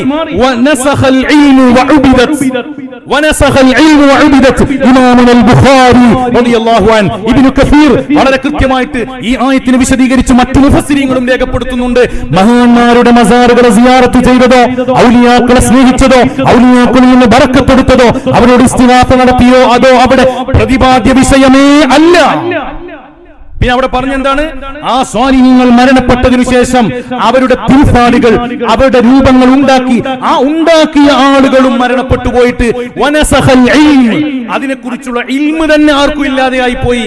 അങ്ങനെ വഉബിദത്ത്, പിൽക്കാലത്ത് വന്ന ഒരു വിഭാഗം ആളുകൾ അവിടെ ഇസ്തിഹാസ നടത്തിയെന്നല്ല, ആ ബിംബങ്ങളെ ആരാധിച്ചു. അതാണ് ആയത്തിൽ പറയുന്നത്. എന്നിട്ട് പച്ചയായ ദുർവ്യാഖ്യാനം നടത്തിയിട്ട് ജനങ്ങളെ തെറ്റിദ്ധരിപ്പിക്കുക. ഈ കുളത്തിൽ എല്ലാവരും നഗ്നരാണ്, ഇവരെ സ്ഥിരം പരിപാടിയാണിത്. ഇനി മമ്പുറത്ത് നടന്ന പരിപാടിയിൽ കായക്കൊടി മൗലവി ഇതുപോലെ വിശുദ്ധമായ ഖുർആനിന്റെ ആയത്തിനെ ദുർവ്യാഖ്യാനം ചെയ്യുന്നത് നമ്മളൊന്ന് കേൾക്കാം. സൂറത്തുൽ അൻആമിൽ അല്ലാഹു പറയുന്നത് കാണാം. ഖുൽ അഗൈറല്ലാഹി അത്തഖിദു വലിയൻ ഫാത്തിരിസ് സമാവാതി വൽ അർദ്. പ്രഖ്യാപിക്കുക, ചോദിക്കുക, അഗൈറല്ലാഹി അത്തഖിദു വലിയ, അല്ലാഹുവിന് പുറമെ ഞാൻ ഒരു വലിയനെ സ്വീകരിക്കുകയോ? നോക്കണം, അവിടെ തന്നെ വ്യക്തമാണ്. അല്ലാഹുവിന് പുറമെ ഒരു ഔലിയാക്കളെ സ്വീകരിക്കുന്ന പരിപാടി സുന്നികൾക്കില്ല. നമ്മൾ മഹാനായ ശൈഖ് ജീലാനി ഖദ്ദസല്ലാഹു സിർറഹുൽ അസീസ് തങ്ങളെ പറയുന്നത് അല്ലാഹുവിന്റെ വലിയാണ്.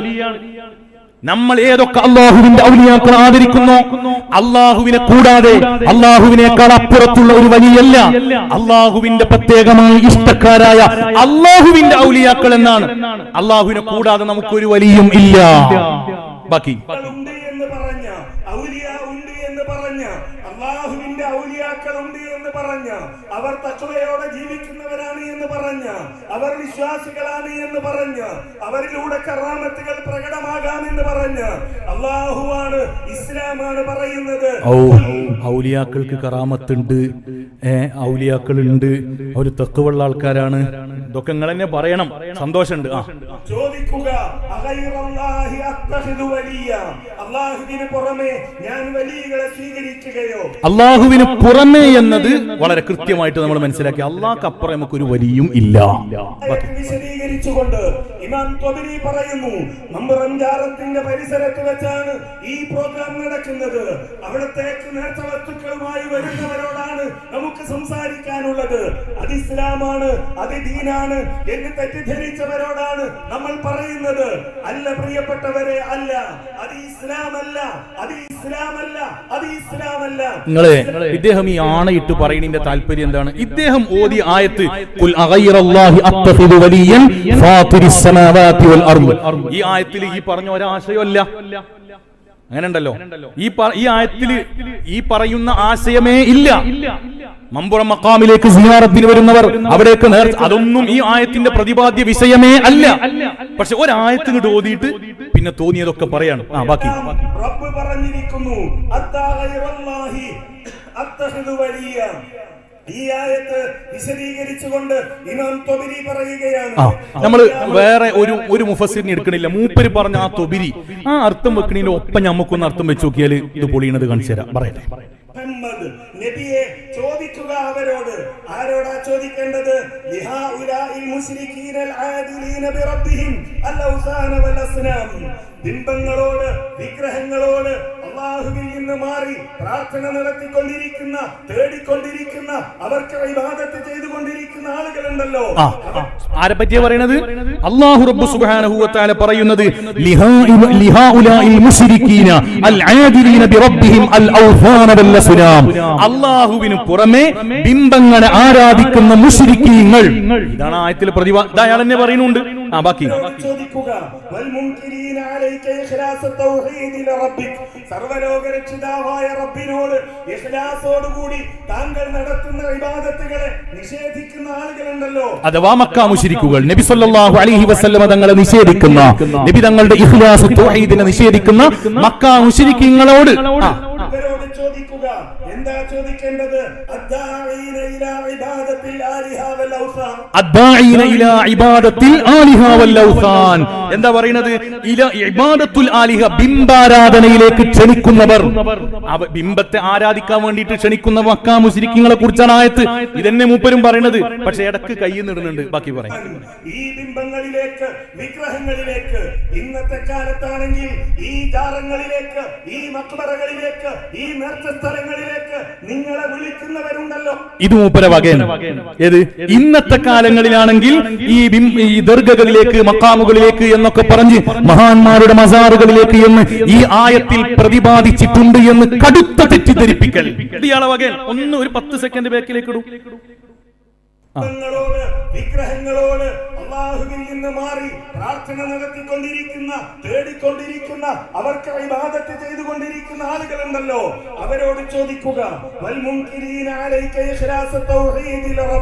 സർവ്വലോക രക്ഷിതാവായ റബ്ബിനോട് ഇഖ്ലാസോടുകൂടി താങ്കൾ നടത്തുന്ന ഇബാദത്തുകളെ നിഷേധിക്കുന്ന ആളുകളുണ്ടല്ലോ, അവരോട് ചോദിക്കുക. എന്താ ചോദിക്കേണ്ടത്?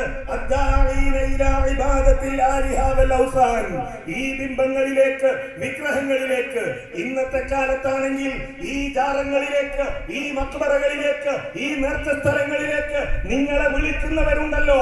നിങ്ങൾ ഇങ്ങോട്ട് വരിക പ്രശ്നപരിഹാരത്തിന് എന്ന് പറയുന്നവരുണ്ടല്ലോ, അവരോട് ചോദിക്കുക. മഹാന്മാരുടെ മസാറുകളിലേക്ക് വരുന്നവരോടാണ് ഈ ആയത്തിന്റെ പ്രതിപാദ്യം എന്നത് ആ ആയത്തിലും ഇല്ല, ഇമാം തബരി തങ്ങളുടെ ഇദ്ദേഹം വായിക്കുന്ന ഈ തഫ്സീറിലും ഇല്ല. അത് ഇയാളെ വക അയാളെ ഇടയിൽ ഇട്ടുകൊടുത്താണ്. ഇനി അവിടുക്കാണ് ബാക്കി കാര്യങ്ങളൊക്കെ പറയുന്നത്. ഞാനൊരു വലിയനെ വേറെ സ്വീകരിക്കുകയോ? എന്താണ് ഈ വലിയ? അസ്തൻസിറുഹു എന്ന് പറഞ്ഞാൽ ആ വലിയനോട് ഇസ്തിഗാസ ചെയ്യലല്ല അവിടെ പറയുന്നത്, മറിച്ചോ ആ ബിംബങ്ങളെ ആരാധിക്കുന്നവർ ആ ബിംബങ്ങളോട് സഹായം തേടുന്നു. ആ വലിയനോട് എന്ന് പറഞ്ഞ് തെറ്റിദ്ധരിപ്പിക്കാൻ. ഏത് വലിയനെയാണ് അവിടെ ഉദ്ദേശിക്കുന്നത്? ഖുർആനിന്റെ ആയത്തിൽ പറഞ്ഞ അത്തഖിദു വലിയൻ ഫാത്തിരിസ് സമാവാതി വൽ അർദ് അഗൈറല്ലാഹി, അല്ലാഹുവിന് പുറമെ മക്കത്തെ മുശ്രിക്കീങ്ങൾ ആരാധിച്ചിരുന്നു എന്ന് വിശുദ്ധ ഖുർആനും അതിന്റെ തഫ്സീറുകളും വിശദീകരിക്കുന്ന ആ വലിയാണ് മമ്പർത്തിറക്കണ വലിയല്ല. സഹായം തേടുക. വലിയനോട് ഞാൻ സഹായാർത്ഥന നടത്തുക. എപ്പോൾ? എന്റെ ജീവിതത്തിൽ പ്രശ്നങ്ങളും പ്രയാസങ്ങളും ഉണ്ടാകുമ്പോ ആ വലിയനോട് ഞാൻ സഹായം തേടുക, സഹായാർത്ഥന നടത്തുക. ഇതാണോ ഞാൻ ചെയ്യേണ്ടത് എന്ന് നബിയെ താങ്കൾ അവരോട് ചോദിക്കുക എന്നാണ് അല്ലാഹു സുബ്ഹാനഹു വ തആല വിശ്വാസികളോട് എന്ന് അല്ലാഹു സുബ്ഹാനഹു വ തആല പറഞ്ഞിട്ടില്ല. അത് കായക്കൊടി മൗലവിയുടെ വക മാത്രമാണ്. ഇമാം തൊബരി തങ്ങൾ പറഞ്ഞിട്ടില്ല. അതിനിടയിൽ മൂപ്പര് കടത്തിക്കൂട്ടിയതാണ്. ഇതാണ് പ്രിയപ്പെട്ടവരെ ഇവിടെ തൗഹീദ്. ഇത് കേൾക്കുന്ന വളരെ സാധാരണക്കാരായ ആളുകൾ അല്ലാഹുവേ അയാൾ ആയത്തല്ലേ ഓതിയത്, ഇമാംമാരുടെ തഫ്സീറല്ലേ അയാൾ പറഞ്ഞത്, പക്ഷേ ഇടയിൽ കൂട്ടിക്കൊടുത്തു. ഇവരുടെ വക കടുത്ത തെറ്റിദ്ധരിപ്പിക്കൽ. ഇനി അടുത്തത് ഇത് തന്നെ ഇവരുടെ സ്ഥിരം പരിപാടിയാണിത്. അടുത്തത് ഫൈസൽ മൗലവി, വിസ്ഡം വിഭാഗത്തിന്റെ ഇവിടെ പ്രസംഗിച്ച മുജാഹിദ് ബാലുശ്ശേരിയുടെ തലവട്ടപ്പനായ നേതാവ് ഫൈസൽ മൗലവി. ഇവരൊക്കെ സ്ഥിരം പരിപാടിയാണ്. ഉണ്ടല്ലോ പാല് കുടിക്കുന്ന പൂച്ച കണ്ണ് ചിമ്മിയിട്ട് പാല് കുടിക്കുമ്പോ പൂച്ചയുടെ വിചാരത ആരും കാണൂല എന്നാണ്. അതേപോലെ ഇവരിങ്ങനെ അങ്ങോട്ടും തിരിഞ്ഞു നോക്കിയിട്ട് ആരും ഇല്ലെങ്കിൽ ചുളുവിൽ മെല്ലെ കൈ നിർത്തിടും കാണിക്കും. ഈ ഇബ്നു ഹസമിന്റെ സനദാണ് നിങ്ങൾ ഇവിടെ കൊണ്ടുവന്നത്. പിന്നെ അതുപോലെ തന്നെ നിങ്ങൾ ഇവിടെ ഇബ്നു കസീറിലും ഖുർത്തുബിയിലൊക്കെ ഇമാം മാലിക് റഹിമഹുല്ലാഹുവിന്റെ കോവിൽ ഉണ്ടെന്നൊക്കെ അത് ഏത് കിതാബിലാണെന്നും കൂടി ഒന്ന് പറഞ്ഞാലും. ഇബ്നു കസീറിന്റെ തഫ്സീറിലുണ്ട്, ഇമാം ഖുർത്തുബിയുടെ തഫ്സീറിലുണ്ട്, അതേപോലെ പിന്നെ ഇമാം ഷാത്തിബിയുടെ കിതാബിൽ എഴുത്തുസാമിൽ പലതവണ അദ്ദേഹം അത് പറഞ്ഞിട്ടുണ്ട്. പിന്നെ ഇബ്നു റജബുൽ ഹംബലി ഏതിലോ ഉദ്ദേശിച്ച് നോക്കിയിട്ട് വേണം അദ്ദേഹം ഉദ്ധരിച്ചിട്ടുണ്ട്. ഷെയ്ഖ് അബ്ദുൽ ഖാദിർ ജീലാനി അദ്ദേഹം ഉദ്ധരിച്ചിട്ടുണ്ട്. ഇങ്ങനെ ഒട്ടനവധി മുഫസ്സിറുകൾ. തർക്കമില്ല, ലോകത്ത് തർക്കമില്ലാത്ത വിഷയമാണ്. തർക്കമില്ലാത്ത വ്യത്യസ്ത പദങ്ങൾ വന്നിട്ടുണ്ട്. ഇത് ലോകത്ത് തർക്കമില്ലാത്ത വിഷയമാണ്. ഇമാം മാലിക് റളിയല്ലാഹു അൻഹുവിന്റെ ഒരു ഉദ്ധരണിയെ കുറിച്ച് മലപ്പുറത്ത് വെച്ച മുഖാമുഖത്തിൽ ഒരു സുന്നി പ്രവർത്തകൻ ചോദിക്കുകയാണ്. അപ്പോ അദ്ദേഹത്തിന് മറുപടി എത്ര കോൺഫിഡൻസോടുകൂടി എത്ര കിതാബിയാൾ എണ്ണി പറഞ്ഞു അല്ലേ. അപ്പോൾ ഇദ്ദേഹത്തോട് വീണ്ടും ചോദിക്കുന്നുണ്ട് ആ കിതാബിലുണ്ടോ. അപ്പൊ ഇയാൾ ഒരു ഇമോഷണൽ ബ്ലാക്ക് മെയിൽ എന്നൊക്കെ പറയില്ലേ, മുഹിയുദ്ദീൻ ഷെയ്ഖിന്റെ കിതാബിലുണ്ട് നിങ്ങൾ അംഗീകരിക്കൂലെന്നോ. അപ്പൊ എന്താ സുന്നികളായ ഒരാള് അത് കേൾക്കുമ്പോൾ പടച്ചോനെ ഷെയ്ഖ് ജിലാനി തങ്ങളുടെ കിതാബിലുണ്ടോ എന്ന് നമ്മൾ തെറ്റിദ്ധരിക്കും. അങ്ങനെ വരെ ചോദിച്ച ആള് പിന്നാലെ കൂടി ഇത് കാണിക്കണമെന്ന് വീണ്ടും വീണ്ടും ആവശ്യപ്പെട്ടപ്പോ ദയനീയമായിട്ട് തിരുത്തുന്നത് നോക്കൂ നിങ്ങൾ. എന്റെ ധാരണയിൽ ഒരുപാട് ചിന്തകൾ ഉള്ളത് കൊണ്ട് തന്നെ സ്വാഭാവികമായി പെട്ടെന്ന് മനസ്സിൽ വന്നത് ഇബ്നു കസീർ റഹ്മത്തുള്ളാഹി പറഞ്ഞിട്ടുണ്ട്, ഇമാം ഖുർത്തുബി പറഞ്ഞിട്ടുണ്ട്, മുഹീദ്ദീൻ ഷെയ്ഖും പറഞ്ഞിട്ടുണ്ട് എന്ന് എന്റെ ധാരണ. അത് മാത്രമല്ല പറഞ്ഞത് എല്ലാ കിതാബിലുണ്ട്, മുഫസ്സിരീങ്ങളും മുഹദ്ദിസീങ്ങളും ഒക്കെ പറഞ്ഞിട്ടുണ്ട്. ഇത് ലോകത്ത് തർക്കം തന്നെ ഇല്ല. ആ പറഞ്ഞ മഹാനാണ് ഇപ്പൊ പറയുന്നത്. ഞാൻ ആദ്യത്തോട് പറഞ്ഞു ഓർമ്മയില്ല, നോക്കണം എന്ന് പറഞ്ഞു. പക്ഷെ പിന്നെ സമയം നമ്മൾ ആലോചിക്കുമ്പോൾ നമ്മൾ മനസ്സിലേക്ക് ഇങ്ങനെ വരുമല്ലോ. അങ്ങനെ വന്ന ആ ഒരു ബോധത്തിലാണ് ഞാൻ പറഞ്ഞത്. ഇങ്ങനെ ആലോചിക്കുമ്പോ മനസ്സിക്ക് ഇങ്ങനെ വരികയാണ്. അപ്പൊ ആ ബോധത്തിൽ പറയാണ് കുത്തുകളുണ്ട്, മൊഹീദീശകളുണ്ട്, മറ്റു പലരുകളുണ്ട് എന്ന് പറഞ്ഞു. യഥാർത്ഥത്തിൽ കുത്തുമീതോ മൊഹീദീശോ ഇല്ല, അതടക്കണം ഇല്ലത്രേ. അതിനെ പറ്റിയാണ് അവിടെ ഉണ്ട്, ഇവിടെ ഉണ്ട്, അപ്പുറത്തുണ്ട്, ഇപ്പുറത്തുണ്ട്, തർക്കല്ല എന്നൊക്കെ പറഞ്ഞത്. ബാക്കി അതൊരു പേര് പറഞ്ഞെടുത്ത് ഈ ധാരണപ്പശകാണ് നിങ്ങളുടെ തൗഹീദിലൊക്കെ ഉള്ളത്. ഇത് നിങ്ങൾ അവിടെ വെച്ചാൽ മതി. ഇത് ലോകത്ത് വിശ്വാസികളുടെ മുമ്പിൽ നിങ്ങൾ പ്രചരിപ്പിക്കേണ്ട. നിങ്ങളുടെ ഊഹാപോഹങ്ങളും നിങ്ങളുടെ ധാരണകളും പെശകുകളും ഒക്കെ വീട്ടിൽ പറയാം, നാട്ടിൽ ഇറങ്ങരുത്. അതല്ലേ അതിന്റെ ഒരു മാന്യത അല്ലേ? വീട്ടിൽ നിങ്ങൾ പറഞ്ഞോളി, ആരും ചോദ്യം ചെയ്യാൻ വരൂല. പക്ഷെ നാട്ടിലിറങ്ങി പറയുമ്പോ ഇതുപോലെ പരസ്യമായിട്ട് നിങ്ങൾ ചോദ്യം ചെയ്യുകയും തിരുത്തിക്കുക തന്നെ ചെയ്യും.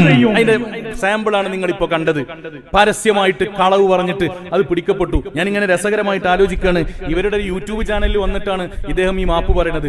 അപ്പൊ ഈ യൂട്യൂബ് ചാനലിന്റെ കമന്റ് ബോക്സിൽ ഫൈസൽ മൗലവി മാതൃകയുള്ള പണ്ഡിതൻ, വറയുള്ള പണ്ഡിതൻ, തെറ്റുപറ്റിയപ്പോൾ തിരുത്തുന്ന പണ്ഡിതൻ കേട്ടപ്പോ ഓർമ്മ വന്നത് ഞാൻ അവിടെ എഴുതി കൊടുത്തു. എന്തെന്നറിയോ? എന്താ? തൊണ്ടി മുതൽ തിരിച്ചു കൊടുത്ത് കള്ളൻ മാതൃകയായി. അതുകൊണ്ട് കളവ് ഉഷാറാവോ? ആ പണിയല്ലേ? പച്ചയായിട്ട് പിടിക്കപ്പെട്ടപ്പോ ഇതാരും പിടിച്ചിട്ടില്ലെങ്കിലോ? ഇവര് കാലങ്ങളായിട്ട് ഇതുകൊണ്ട് നടക്കണ്. അപ്പൊ ഇനി വിഷയം എന്താണെന്നറിയോ? ഇദ്ദേഹം ഈ തട്ടിപ്പിന്റെ ഇദ്ദേഹം എന്നല്ല ഇപ്പൊ പറഞ്ഞ എല്ലാ ഫുലാന്മാരും എന്റെ ആൾക്കാരാണ്. ഇനി ഈ അടുത്ത് കഴിഞ്ഞ ആഴ്ചയിൽ ഉള്ളാള് മഹാനായ ഷരീഫുൽ മദനി ഉള്ളാളമി തങ്ങളുടെ മഹാന്റെ മസാറിന്റെ സമീപത്ത് വെച്ച് ഈ വിസ്ഡം വിഭാഗം ഒരു പരിപാടി നടത്തി. ആ പരിപാടിയിൽ വെച്ച് ഒരു പ്രവർത്തകൻ ചോദിക്കുകയാണ്, ഞാൻ എന്റെ വിഷയം അവസാനിപ്പിക്കുകയാണ്. ഒരു സാധാരണക്കാരനായ പ്രവർത്തകൻ ചോദിക്കുകയാണ്, അഷ്റഫുൽ ഖൽഖ് മുഹമ്മദ് മുസ്തഫ സ്വല്ലല്ലാഹു അലൈഹി വസല്ലം തങ്ങൾ ദുആ ചെയ്തിട്ടുണ്ട്, അല്ലാഹുമ്മ ലാ തജ്അൽ ഖബ്രി വസനൻ യുഅബദ്. അല്ലാഹുവേ എന്റെ ഖബർ ആരാധിക്കപ്പെടുന്ന വിഗ്രഹമാക്കരുത് എന്ന് നബി സല്ലല്ലാഹു അലൈഹി വസല്ലം തങ്ങൾ ദുആ ചെയ്തു. ഈ വിഷയം ശരിക്കും മനസ്സിലാക്കണം കേട്ടോ. നബി തങ്ങൾ അങ്ങനെ ദുആ ചെയ്തു, എന്റെ ഖബർ ആരാധിക്കപ്പെടുന്ന വിഗ്രഹം ആക്കരുത്. ഇവര് പറയുന്ന ആരാധന എന്താണ്? നമുക്കൊന്ന് ചൊല്ലി നോക്കിയാലോ? അസ്സലാത്തു വസ്സലാമു അലൈക യാ റസൂലല്ലാഹ്, അസ്സലാത്തു വസ്സലാമു അലൈക യാ ഹബീബല്ലാഹ്, അശ്റഖൽ ബദ്റു അലൈനാ فاختفت منه البدور مثل حسنك قط يا وجه السرور. വെള്ളിയാഴ്ചരാവാണ്. അസ്സലാത്തു വസ്സലാമു അലൈക യാ റസൂലല്ലാഹ്, അസ്സലാത്തു വസ്സലാമു അലൈക യാ ഹബീബല്ലാഹ്. അല്ലാഹു സ്വീകരിക്കട്ടെ. അവിടുത്തെ ശഫാഅത്ത് അല്ലാഹു നമുക്ക് തരട്ടെ. ഇങ്ങനെ പറഞ്ഞാല് നമ്മൾ റസൂലുള്ളാഹിനെ ഇവിടുന്ന് വിളിച്ചു, യാ റസൂലല്ലാഹ് വമൻ ദാ ദൂനൽ ഇലാഹി അഹദ അശ്റക ബില്ലാഹി വലൗ മുഹമ്മദാ. മുഹമ്മദ് നബിയെ വിളിച്ചാലും അയാൾ ശിർക്ക് ചെയ്തു, നഊദു ബില്ലാഹ്. അത് ഇബാദത്താണ് എന്നാ പറയുന്നത്. ഇനി നമ്മൾ ലളിതമായ ബുദ്ധി കൊണ്ട് ആലോചിക്കുക, അള്ളാന്റെ ഹബീബാണ് ദ്വയർന്നത്, പടച്ചോനെ ഞാൻ ആരാധിക്കപ്പെടുന്ന വിഗ്രഹമാക്കരുത്. ഈ ഫൈസൽ മൗലവിയോട് ആ പ്രവർത്തകൻ ചോദിക്കാണ്, അള്ളാഹു ആ ദുആ സ്വീകരിച്ചോ? റസൂലുള്ളാഹിന്റെ ദുആ സ്വീകരിച്ചിട്ടില്ല എന്ന് പറയാൻ വകുപ്പില്ല. അപ്പൊ എന്ത് പറഞ്ഞു? അള്ളാഹു സ്വീകരിച്ചിട്ടുണ്ട്. അപ്പൊ ഈ പ്രവർത്തകൻ ചോദിക്കാണ്, അങ്ങനെയെങ്കിൽ വലൗ അന്നഹും ഇല്ലമു അൻഫുസഹും ജാഊക ഫസ്തഗ്ഫറുല്ലാഹ വസ്തഗ്ഫറ ലഹുമുർ റസൂൽ എന്ന ആയത്തിന്റെ അടിസ്ഥാനത്തിൽ റസൂലുള്ളാഹിന്റെ റൗള ശരീഫിന്റെ മുമ്പിൽ ഞാൻ ഇസ്തിഗാസ നടത്തിയാൽ, അപ്പൊ നിങ്ങൾ പറഞ്ഞു എതിരായില്ലേ? അള്ളാഹു സ്വീകരിച്ചിട്ടുണ്ടെങ്കിൽ അത് ഇസ്തിഗാസ ഇബാദത്താണെങ്കിൽ നബി തങ്ങളെ ദുആ സ്വീകരിച്ചിട്ടില്ല എന്ന് വരൂലേ? ഇതാണ് ചോദ്യം. മറുപടി പറയണം, കേൾക്കും. നബിയുടെ ഈ ദുആക്ക് അല്ലാഹു തആല ഉത്തരം നൽകി. ആ ഉത്തരമാണ് എന്ത്? ആ ഖബറിനെ 3 മതിൽക്കെട്ടുകൾക്കുള്ളിൽ സംരക്ഷിച്ചു. നിങ്ങളെ പോലത്തെ ആളുകൾക്ക് ആ മതിലിന് പുറത്തേക്കാനേ പറ്റുള്ളൂ, ഖബറിനെ ചെല്ലാൻ കഴിയില്ല. കേൾക്കി ഉത്തരം കേൾക്കുന്നിട്ടല്ലേ ചോദ്യം ചോദിക്കാനുള്ള ആവേശത്തിന്റെ പകുതി ഉത്തരം കേൾക്കാനെങ്കിലും വേണം. അപ്പൊ നബിയുടെ ഖബറിന്റെ ഉള്ളിൽ ചെന്നുകൊണ്ട് ഇർത്തകബത്ത് പാടാനും കഴിയില്ല, ആ കബർ തൊടാനും കഴിയില്ല, ജാറ മൂടാനും കഴിയില്ല. ഞങ്ങൾ ഇവിടെ ഉള്ളാക്കി പോയാൽ അങ്ങനെയാണോ? അല്ലല്ലോ. അദ്ദേഹം പറയുന്നത് എന്താണ്? നബി സല്ലല്ലാഹു അലൈഹി വസല്ലം തങ്ങളുടെ പരിശുദ്ധമായ ഖബർ ശരീഫ് 3 ചുമരുകൾക്ക് അപ്പുറത്താണ്, അതുകൊണ്ട് ആരാധിക്കപ്പെടുന്ന വിഗ്രഹമാകൂല എന്നാ പറയുന്നത്. എന്തൊരു സഫാഹത്താണ് ഇയാൾ പറയുന്നത്. അങ്ങനെ ഉണ്ടോ? ചുമരിന്റെ അപ്പുറത്താണെങ്കിൽ കുഴപ്പമില്ല, ഇപ്പുറത്താണെങ്കിൽ കുഴപ്പമാണ്. 3 ചുമര് വേണ്ട, അറബിക്കടലിന്റെ ഇപ്പുറത്ത് നിന്നിട്ട് ഞങ്ങൾ വിളിക്കാൻ അത് ഇബാദത്താവോ? ഇബാദത്താണ് എന്ന് പറഞ്ഞാൽ അല്ലാഹുവിന്റെ ഹബീബിന്റെ ദുആ സ്വീകരിച്ചിട്ടില്ല എന്ന് നിങ്ങൾ പറയേണ്ടി വരില്ലേ? അത് ഇബാദത്ത് അല്ല, ഇസ്തിഗാസ ഇബാദത്തല്ല എന്ന് വളരെ വ്യക്തമാണ്. അതുകൊണ്ട് ഞങ്ങൾക്ക് പറയാം അല്ലാഹുവിന്റെ ഹബീബിന്റെ ദുആ അല്ലാഹു സ്വീകരിച്ചിട്ടുണ്ട്. മാത്രമല്ല ഇസ്തിഗാസ ചെയ്യുന്നത് ഇബാദത്ത് അല്ല. നിങ്ങൾ ഇസ്തിഗാസ ഇബാദത്താണെന്ന് പറയും ചെയ്യാ, റസൂലുള്ളാഹിന്റെ ദുആ സ്വീകരിച്ചിട്ടുണ്ട് എന്നും പറയാ. അത് കടുത്ത തെറ്റിദ്ധരിപ്പിക്കലും കടുത്ത വിഡ്ഢിത്തവുമാണ്. ഈ രസം അതല്ല. ഇനി രസം എന്താന്ന് വെച്ചാല് ഫൈസൽ മൗലവി ഇത് ഒരു പറഞ്ഞിങ്ങോട്ട് റെഡിയാക്കിയിട്ട് ഇങ്ങനെ നിന്നപ്പോ മാലിക് സലഫിക്ക് തോന്നി അത്ര പറഞ്ഞാ പോരാ. അതിൽ മാലിക് സലഫി നീച്ചിട്ട് പറഞ്ഞു എനിക്ക് കുറച്ച് പറയണ്ടെന്ന് പറഞ്ഞിട്ട് മാലിക് സലഫി പറയുന്നത് ബഹുമാനപ്പെട്ട ഇബ്നു അബ്ദുൽ ബർ റഹിമഹുള്ളയുടെ കിതാബു തംഹീദിനെ പച്ചയായിട്ട് കട്ടുവായിക്കുന്നത് ഞാൻ ശരിക്ക് കാണിച്ചു തരാം. അദ്ദേഹം പറയട്ടെ.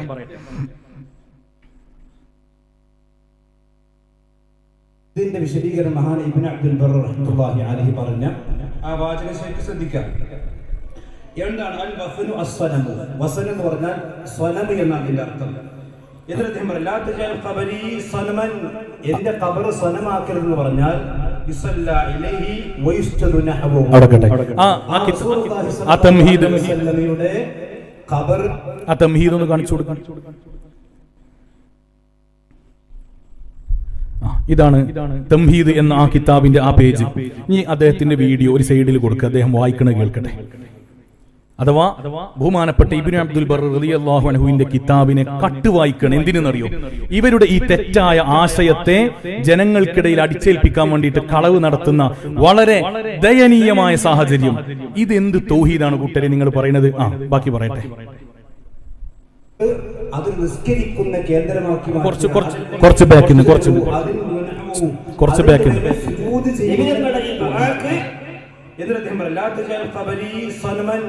എന്റെ ഖബർ സനമാക്കരുതെന്ന് പറഞ്ഞാൽ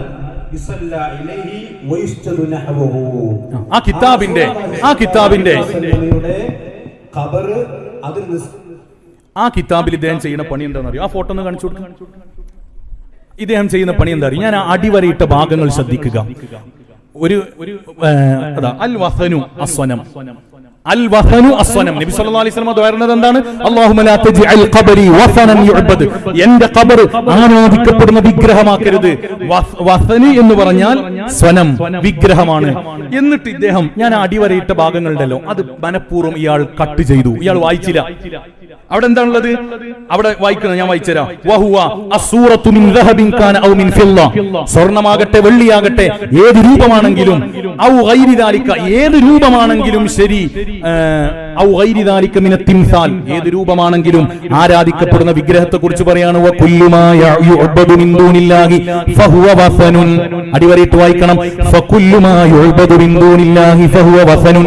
അല്ലാഹു അല്ലാതെ ഏതൊന്നിനെ ആരാധിക്കുന്നുവോ അതെല്ലാം വിഗ്രഹമാണ്. അപ്പൊ ഇസ്തിഗാസ നടത്തിയാലോ 3 ചുമരൊന്നും കണക്കില്ല. ഫൈസൽ മൗലവി ഇബ്നു അബ്ദുൽ ബറിന്റെ കിതാബ് നിങ്ങളാണ് വായിച്ചത്, പക്ഷെ അത് കട്ടുവായിക്കുകയാണ്. ഈ ഇബാറത്ത് അവിടെ വായിച്ചാൽ ഫൈസൽ മൗലവി പറഞ്ഞതും തിരുത്തപ്പെടേണ്ടി വരും. ഫൈസൽ മൗലവി പറഞ്ഞതും കളവാണ്. ഇബ്നു അബ്ദുൽ ബറിന്റെ കിതാബിൽ തട്ടിപ്പ് നടത്തുന്ന മാലിക് സലഫിയും കണക്കാണ്. നോക്ക, ബാക്കി വായിക്കട്ടെ. ബാക്കി കേന്ദ്രമാക്കി മാറ്റുക, അതല്ലെങ്കിൽ അതിന്റെ പേര് സുജൂദ് ചെയ്യുന്ന കേന്ദ്രമാക്കുക. ഇവിടെ അദ്ദേഹം ചെയ്തെന്താണെന്നറിയോ? ആ ഇബാറത്ത് ഒന്നുകൂടി കാണിക്കും. ആ മുകളിലുള്ള ആ ഭാഗങ്ങളൊക്കെ ഒഴിവാക്കിയിട്ട് ഒരു 4-5 വരി താഴെ, ആ 4-5 വരി താഴെ അവിടെ കാണുന്നത് എന്താണ്? അവിടെ ഉള്ളത് നബി സല്ലല്ലാഹു അലൈഹി വസല്ലം തങ്ങളുടെ ഖബറിലേക്ക് അല്ലാഹുമ്മ ലാ തജ്അൽ ഖബരി വസനൻ യുസല്ലാ ഇലൈഹി, നബി തങ്ങളുടെ ഖബറിലേക്ക് നിസ്കരിക്കലും വയുസ്ജദു നഹ്വഹു അതിന്റെ മേൽ സുജൂദ് ചെയ്യപ്പെടലും അവിടെ നിർത്തി. വയുഅബദു എന്നുള്ളത് കട്ട് ചെയ്തു. വയുഅബദു എന്നത് വായിച്ചാൽ അല്ലാഹുമ്മ ലാ തജ്അൽ ഖബരി വസനൻ യുഅബദ്, നബി സല്ലല്ലാഹു അലൈഹി വസല്ലം തങ്ങളുടെ ഖബർ ആരാധിക്കപ്പെടുന്ന വിഗ്രഹമാക്കരുത് എന്ന് പറഞ്ഞാൽ നബി സല്ലല്ലാഹു എന്തൊന്നിനെ ആരാധിക്കുന്നുവോ അത് വിഗ്രഹമാണ്. അപ്പോൾ റസൂലുള്ളാഹിന്റെ ഖബർ വിഗ്രഹമാണെന്ന് പറയേണ്ടി വരും. ലോകത്ത് ലക്ഷോപലക്ഷം ആളുകൾ അല്ലാഹുവിന്റെ ഹബീബിനോട് ഇസ്തിഗാസ നടത്തുന്നുണ്ട്. ആ ഇസ്തിഗാസ ഇബാദത്താണ് എന്ന് നിങ്ങൾ പറയുന്നത് തെറ്റാണ് എന്ന് നിങ്ങൾ വായിച്ച അതേ കിതാബിലുണ്ട്. പക്ഷേ നിങ്ങൾ ജനങ്ങളെ തെറ്റിദ്ധരിപ്പിക്കാൻ ഇബാദത്ത് കട്ടുവായിക്കുകയാണ് ചെയ്തത്. ഇത് നിങ്ങളുടെ സ്ഥിരം പരിപാടിയാണ്. മഹാന്മാരായ ഇമാമുമാരുടെ കിതാബ് വായിച്ചിട്ട് തെറ്റായ അർത്ഥം പറയുക, അതിൽ കള്ളത്തരം നടത്തുക, ഇമാമുമാർ ഉദ്ദേശിക്കാത്തത് പറയുക. ഇബ്നു അബ്ദുൽ ബറിന്റെ കിതാബ് വായിച്ചിട്ട് അൽ വഫനു അസ്സനം എന്ന് വായിച്ചതിനു ശേഷം അതിനുശേഷം പറയുന്ന ഇബാറത്തുകൾ നിങ്ങൾക്ക് എതിരാണ്. ഒന്നുകൂടി ഞാൻ വായിക്കാം. വസനു എന്ന് പറഞ്ഞാൽ സ്വനമാണ്. വഹുവ സൂറത്തുൻ മിൻ ദഹബിൻ കാന ഔ മിൻ ഫില്ലത്തിൻ ഔ ഗൈരി ദാലിക മിൻ അത്തിൻഫാൽ വകുല്ലു മാ യുഅബദു മിൻ ദൂനില്ലാഹി ഫഹുവ വസനുൻ. അല്ലാഹു അല്ലാതെ എന്തൊന്നിലേക്ക് ആരാധന നടത്തുന്നുവോ അത് വസനാണ്. അല്ലാഹുവിന്റെ ഹബീബിലേക്ക്, അല്ലാഹുവിന്റെ പരിശുദ്ധ റൗദാ ശരീഫിലേക്ക് തിരിഞ്ഞ് ഇസ്തിഗാസ നടത്തുന്നത് ഇബാദത്താണെങ്കിൽ ഹബീബിന്റെ ദുആ സ്വീകരിച്ചിട്ടില്ല എന്ന് പറയേണ്ടി വരും. അത് നിങ്ങൾക്ക് പറയാൻ ധൈര്യമുണ്ടോ? നിങ്ങൾ പറഞ്ഞെന്താ ദുആ സ്വീകരിച്ചു എന്നാ പറഞ്ഞത്? റസൂലുള്ളാഹിന്റെ ദുആ സ്വീകരിച്ചിട്ടുണ്ട് എങ്കിൽ ഇന്ന് ലക്ഷോപലക്ഷം കോടിക്കണക്കിന് വരുന്ന സത്യവിശ്വാസികളായ സുന്നികൾ അസ്സലാത്തു വസ്സലാമു അലൈക യാ സയ്യിദി യാ റസൂലല്ലാഹ് ഖുദ് ബി ഐദീനാ ഖല്ലത് ഹീലത്തിനാ എന്ന് പറയുന്നത് ഇബാദത്ത് അല്ലേ? അല്ല. തെറ്റിദ്ധരിപ്പിക്കേ ഞങ്ങളെ വിടൂല. ഇമാമുമാരുടെ കിതാബ് വായിച്ചിട്ട് തെറ്റിദ്ധരിപ്പിക്കുക. ഇത് വായിച്ചിട്ട് ഒരുപാട് ഒരു 4-5 വരി താഴെ അല്ലാഹുമ്മ ലാ തജ്അൽ ഖബരി വഫനൻ, അല്ലാഹുമ്മ ലാ തജ്അൽ ഖബരി വഫനൻ യുസല്ലാ ഇലൈഹി, അതിലേക്ക് നിസ്കരിക്കപ്പെടുന്നു. വയുസ്ജദു നഹ്ബഹു, അതിലേക്ക് സുജൂദ് ചെയ്യപ്പെടുന്നു. അപ്പോൾ ഇയാളെ വാദം എന്താ അറിയോ? ഖബർ വിഗ്രഹമാകണമെങ്കിൽ അതിലേക്ക് തിരിഞ്ഞ് നിസ്കരിക്കും വേണം, അതുപോലെ അതിലേക്ക് സുജൂദ് ചെയ്യുമാണ്. അങ്ങോട്ട് സുജൂദ് ചെയ്യുന്ന ഒരു ക്ലിപ്പ് ഇട്ടിട്ട് ജനങ്ങളെ പറ്റിക്കുക. അതിന്റെ തൊട്ട് ശേഷം ഇദ്ദേഹം വായിച്ച, ഞാൻ അടയാളപ്പെടുത്തിയ ആ ഭാഗം നിങ്ങൾ നോക്ക്. യുസല്ലാ ഇലൈഹി വയുസ്ജദു നഹ്ബഹു വയുഅബദു, റസൂലുള്ളാഹിന്റെ ഖബർ ആരാധിക്കപ്പെടുമ്പോൾ അത് വിഗ്രഹമാകുന്നു എന്ന് രേഖപ്പെടുത്തി വെച്ചത് ഇബ്നു അബ്ദുൽ ബറാണ്. വായിച്ചത് നിങ്ങളാണ്. പക്ഷെ നിങ്ങൾ കള്ളത്തരം നടത്തി. ഇനി എന്റെ പ്രിയപ്പെട്ട സഹോദരങ്ങളോട് ഞാൻ അവസാനിപ്പിക്കുകയാണ്. ഇവരുടെ തൗഹീദിന്റെ അവസ്ഥയാണ് നമ്മൾ ഈ പറഞ്ഞത്. ഇത് നമ്മൾ അവരെ ആക്ഷേപിക്കണമെന്ന് നമുക്ക് ഉദ്ദേശമില്ല. ഈ നാട്ടിൽ വന്ന് അവരെ പരസ്യമായിട്ട് പൊതുവേദിയിൽ വെച്ച് വഷളാക്കുക എന്ന ലക്ഷ്യം വല്ലാഹി നമുക്കില്ല. അങ്ങനെ ഒരു ലക്ഷ്യം ഒരു സുന്നി പണ്ഡിതനും വെക്കാറില്ല. മാത്രമല്ല, നമ്മൾ ഈ പരിപാടി വളരെ നിർബന്ധിതമായ ഒരു ഘട്ടത്തിലാണല്ലോ നടത്തിയത്. അവരാണല്ലോ ഈ തെറ്റിദ്ധാരണകൾ, ഈ ഉമ്മത്തിനിടയിൽ ഫസാദുകൾ, സമാധാനപൂർണമായി മുന്നോട്ട് പോകുന്ന ഒരു നാട്ടിൽ വന്ന് അനാവശ്യമായ പരിപാടികൾ വെച്ച് ജനങ്ങളുടെ ഈമാനിനെ പിഴപ്പിച്ചത്. അത് തിരുത്തുക എന്നത് മാത്രമാണ് നമ്മുടെ ലക്ഷ്യം. അല്ലാഹു റബ്ബ് സുബ്ഹാനഹു വ തആല തൗഫീഖ് നൽകി അനുഗ്രഹിക്കട്ടെ. അവസാനം വരെ കലിമത്തു ഷഹാദ ചൊല്ലി മരിക്കുന്ന സമയം വരെ പരിശുദ്ധമായ അഹ്ലുസുന്നത്തി വൽ ജമാഅത്തിൽ അടിയുറച്ചു നിൽക്കാൻ അല്ലാഹു തൗഫീഖ് നൽകട്ടെ.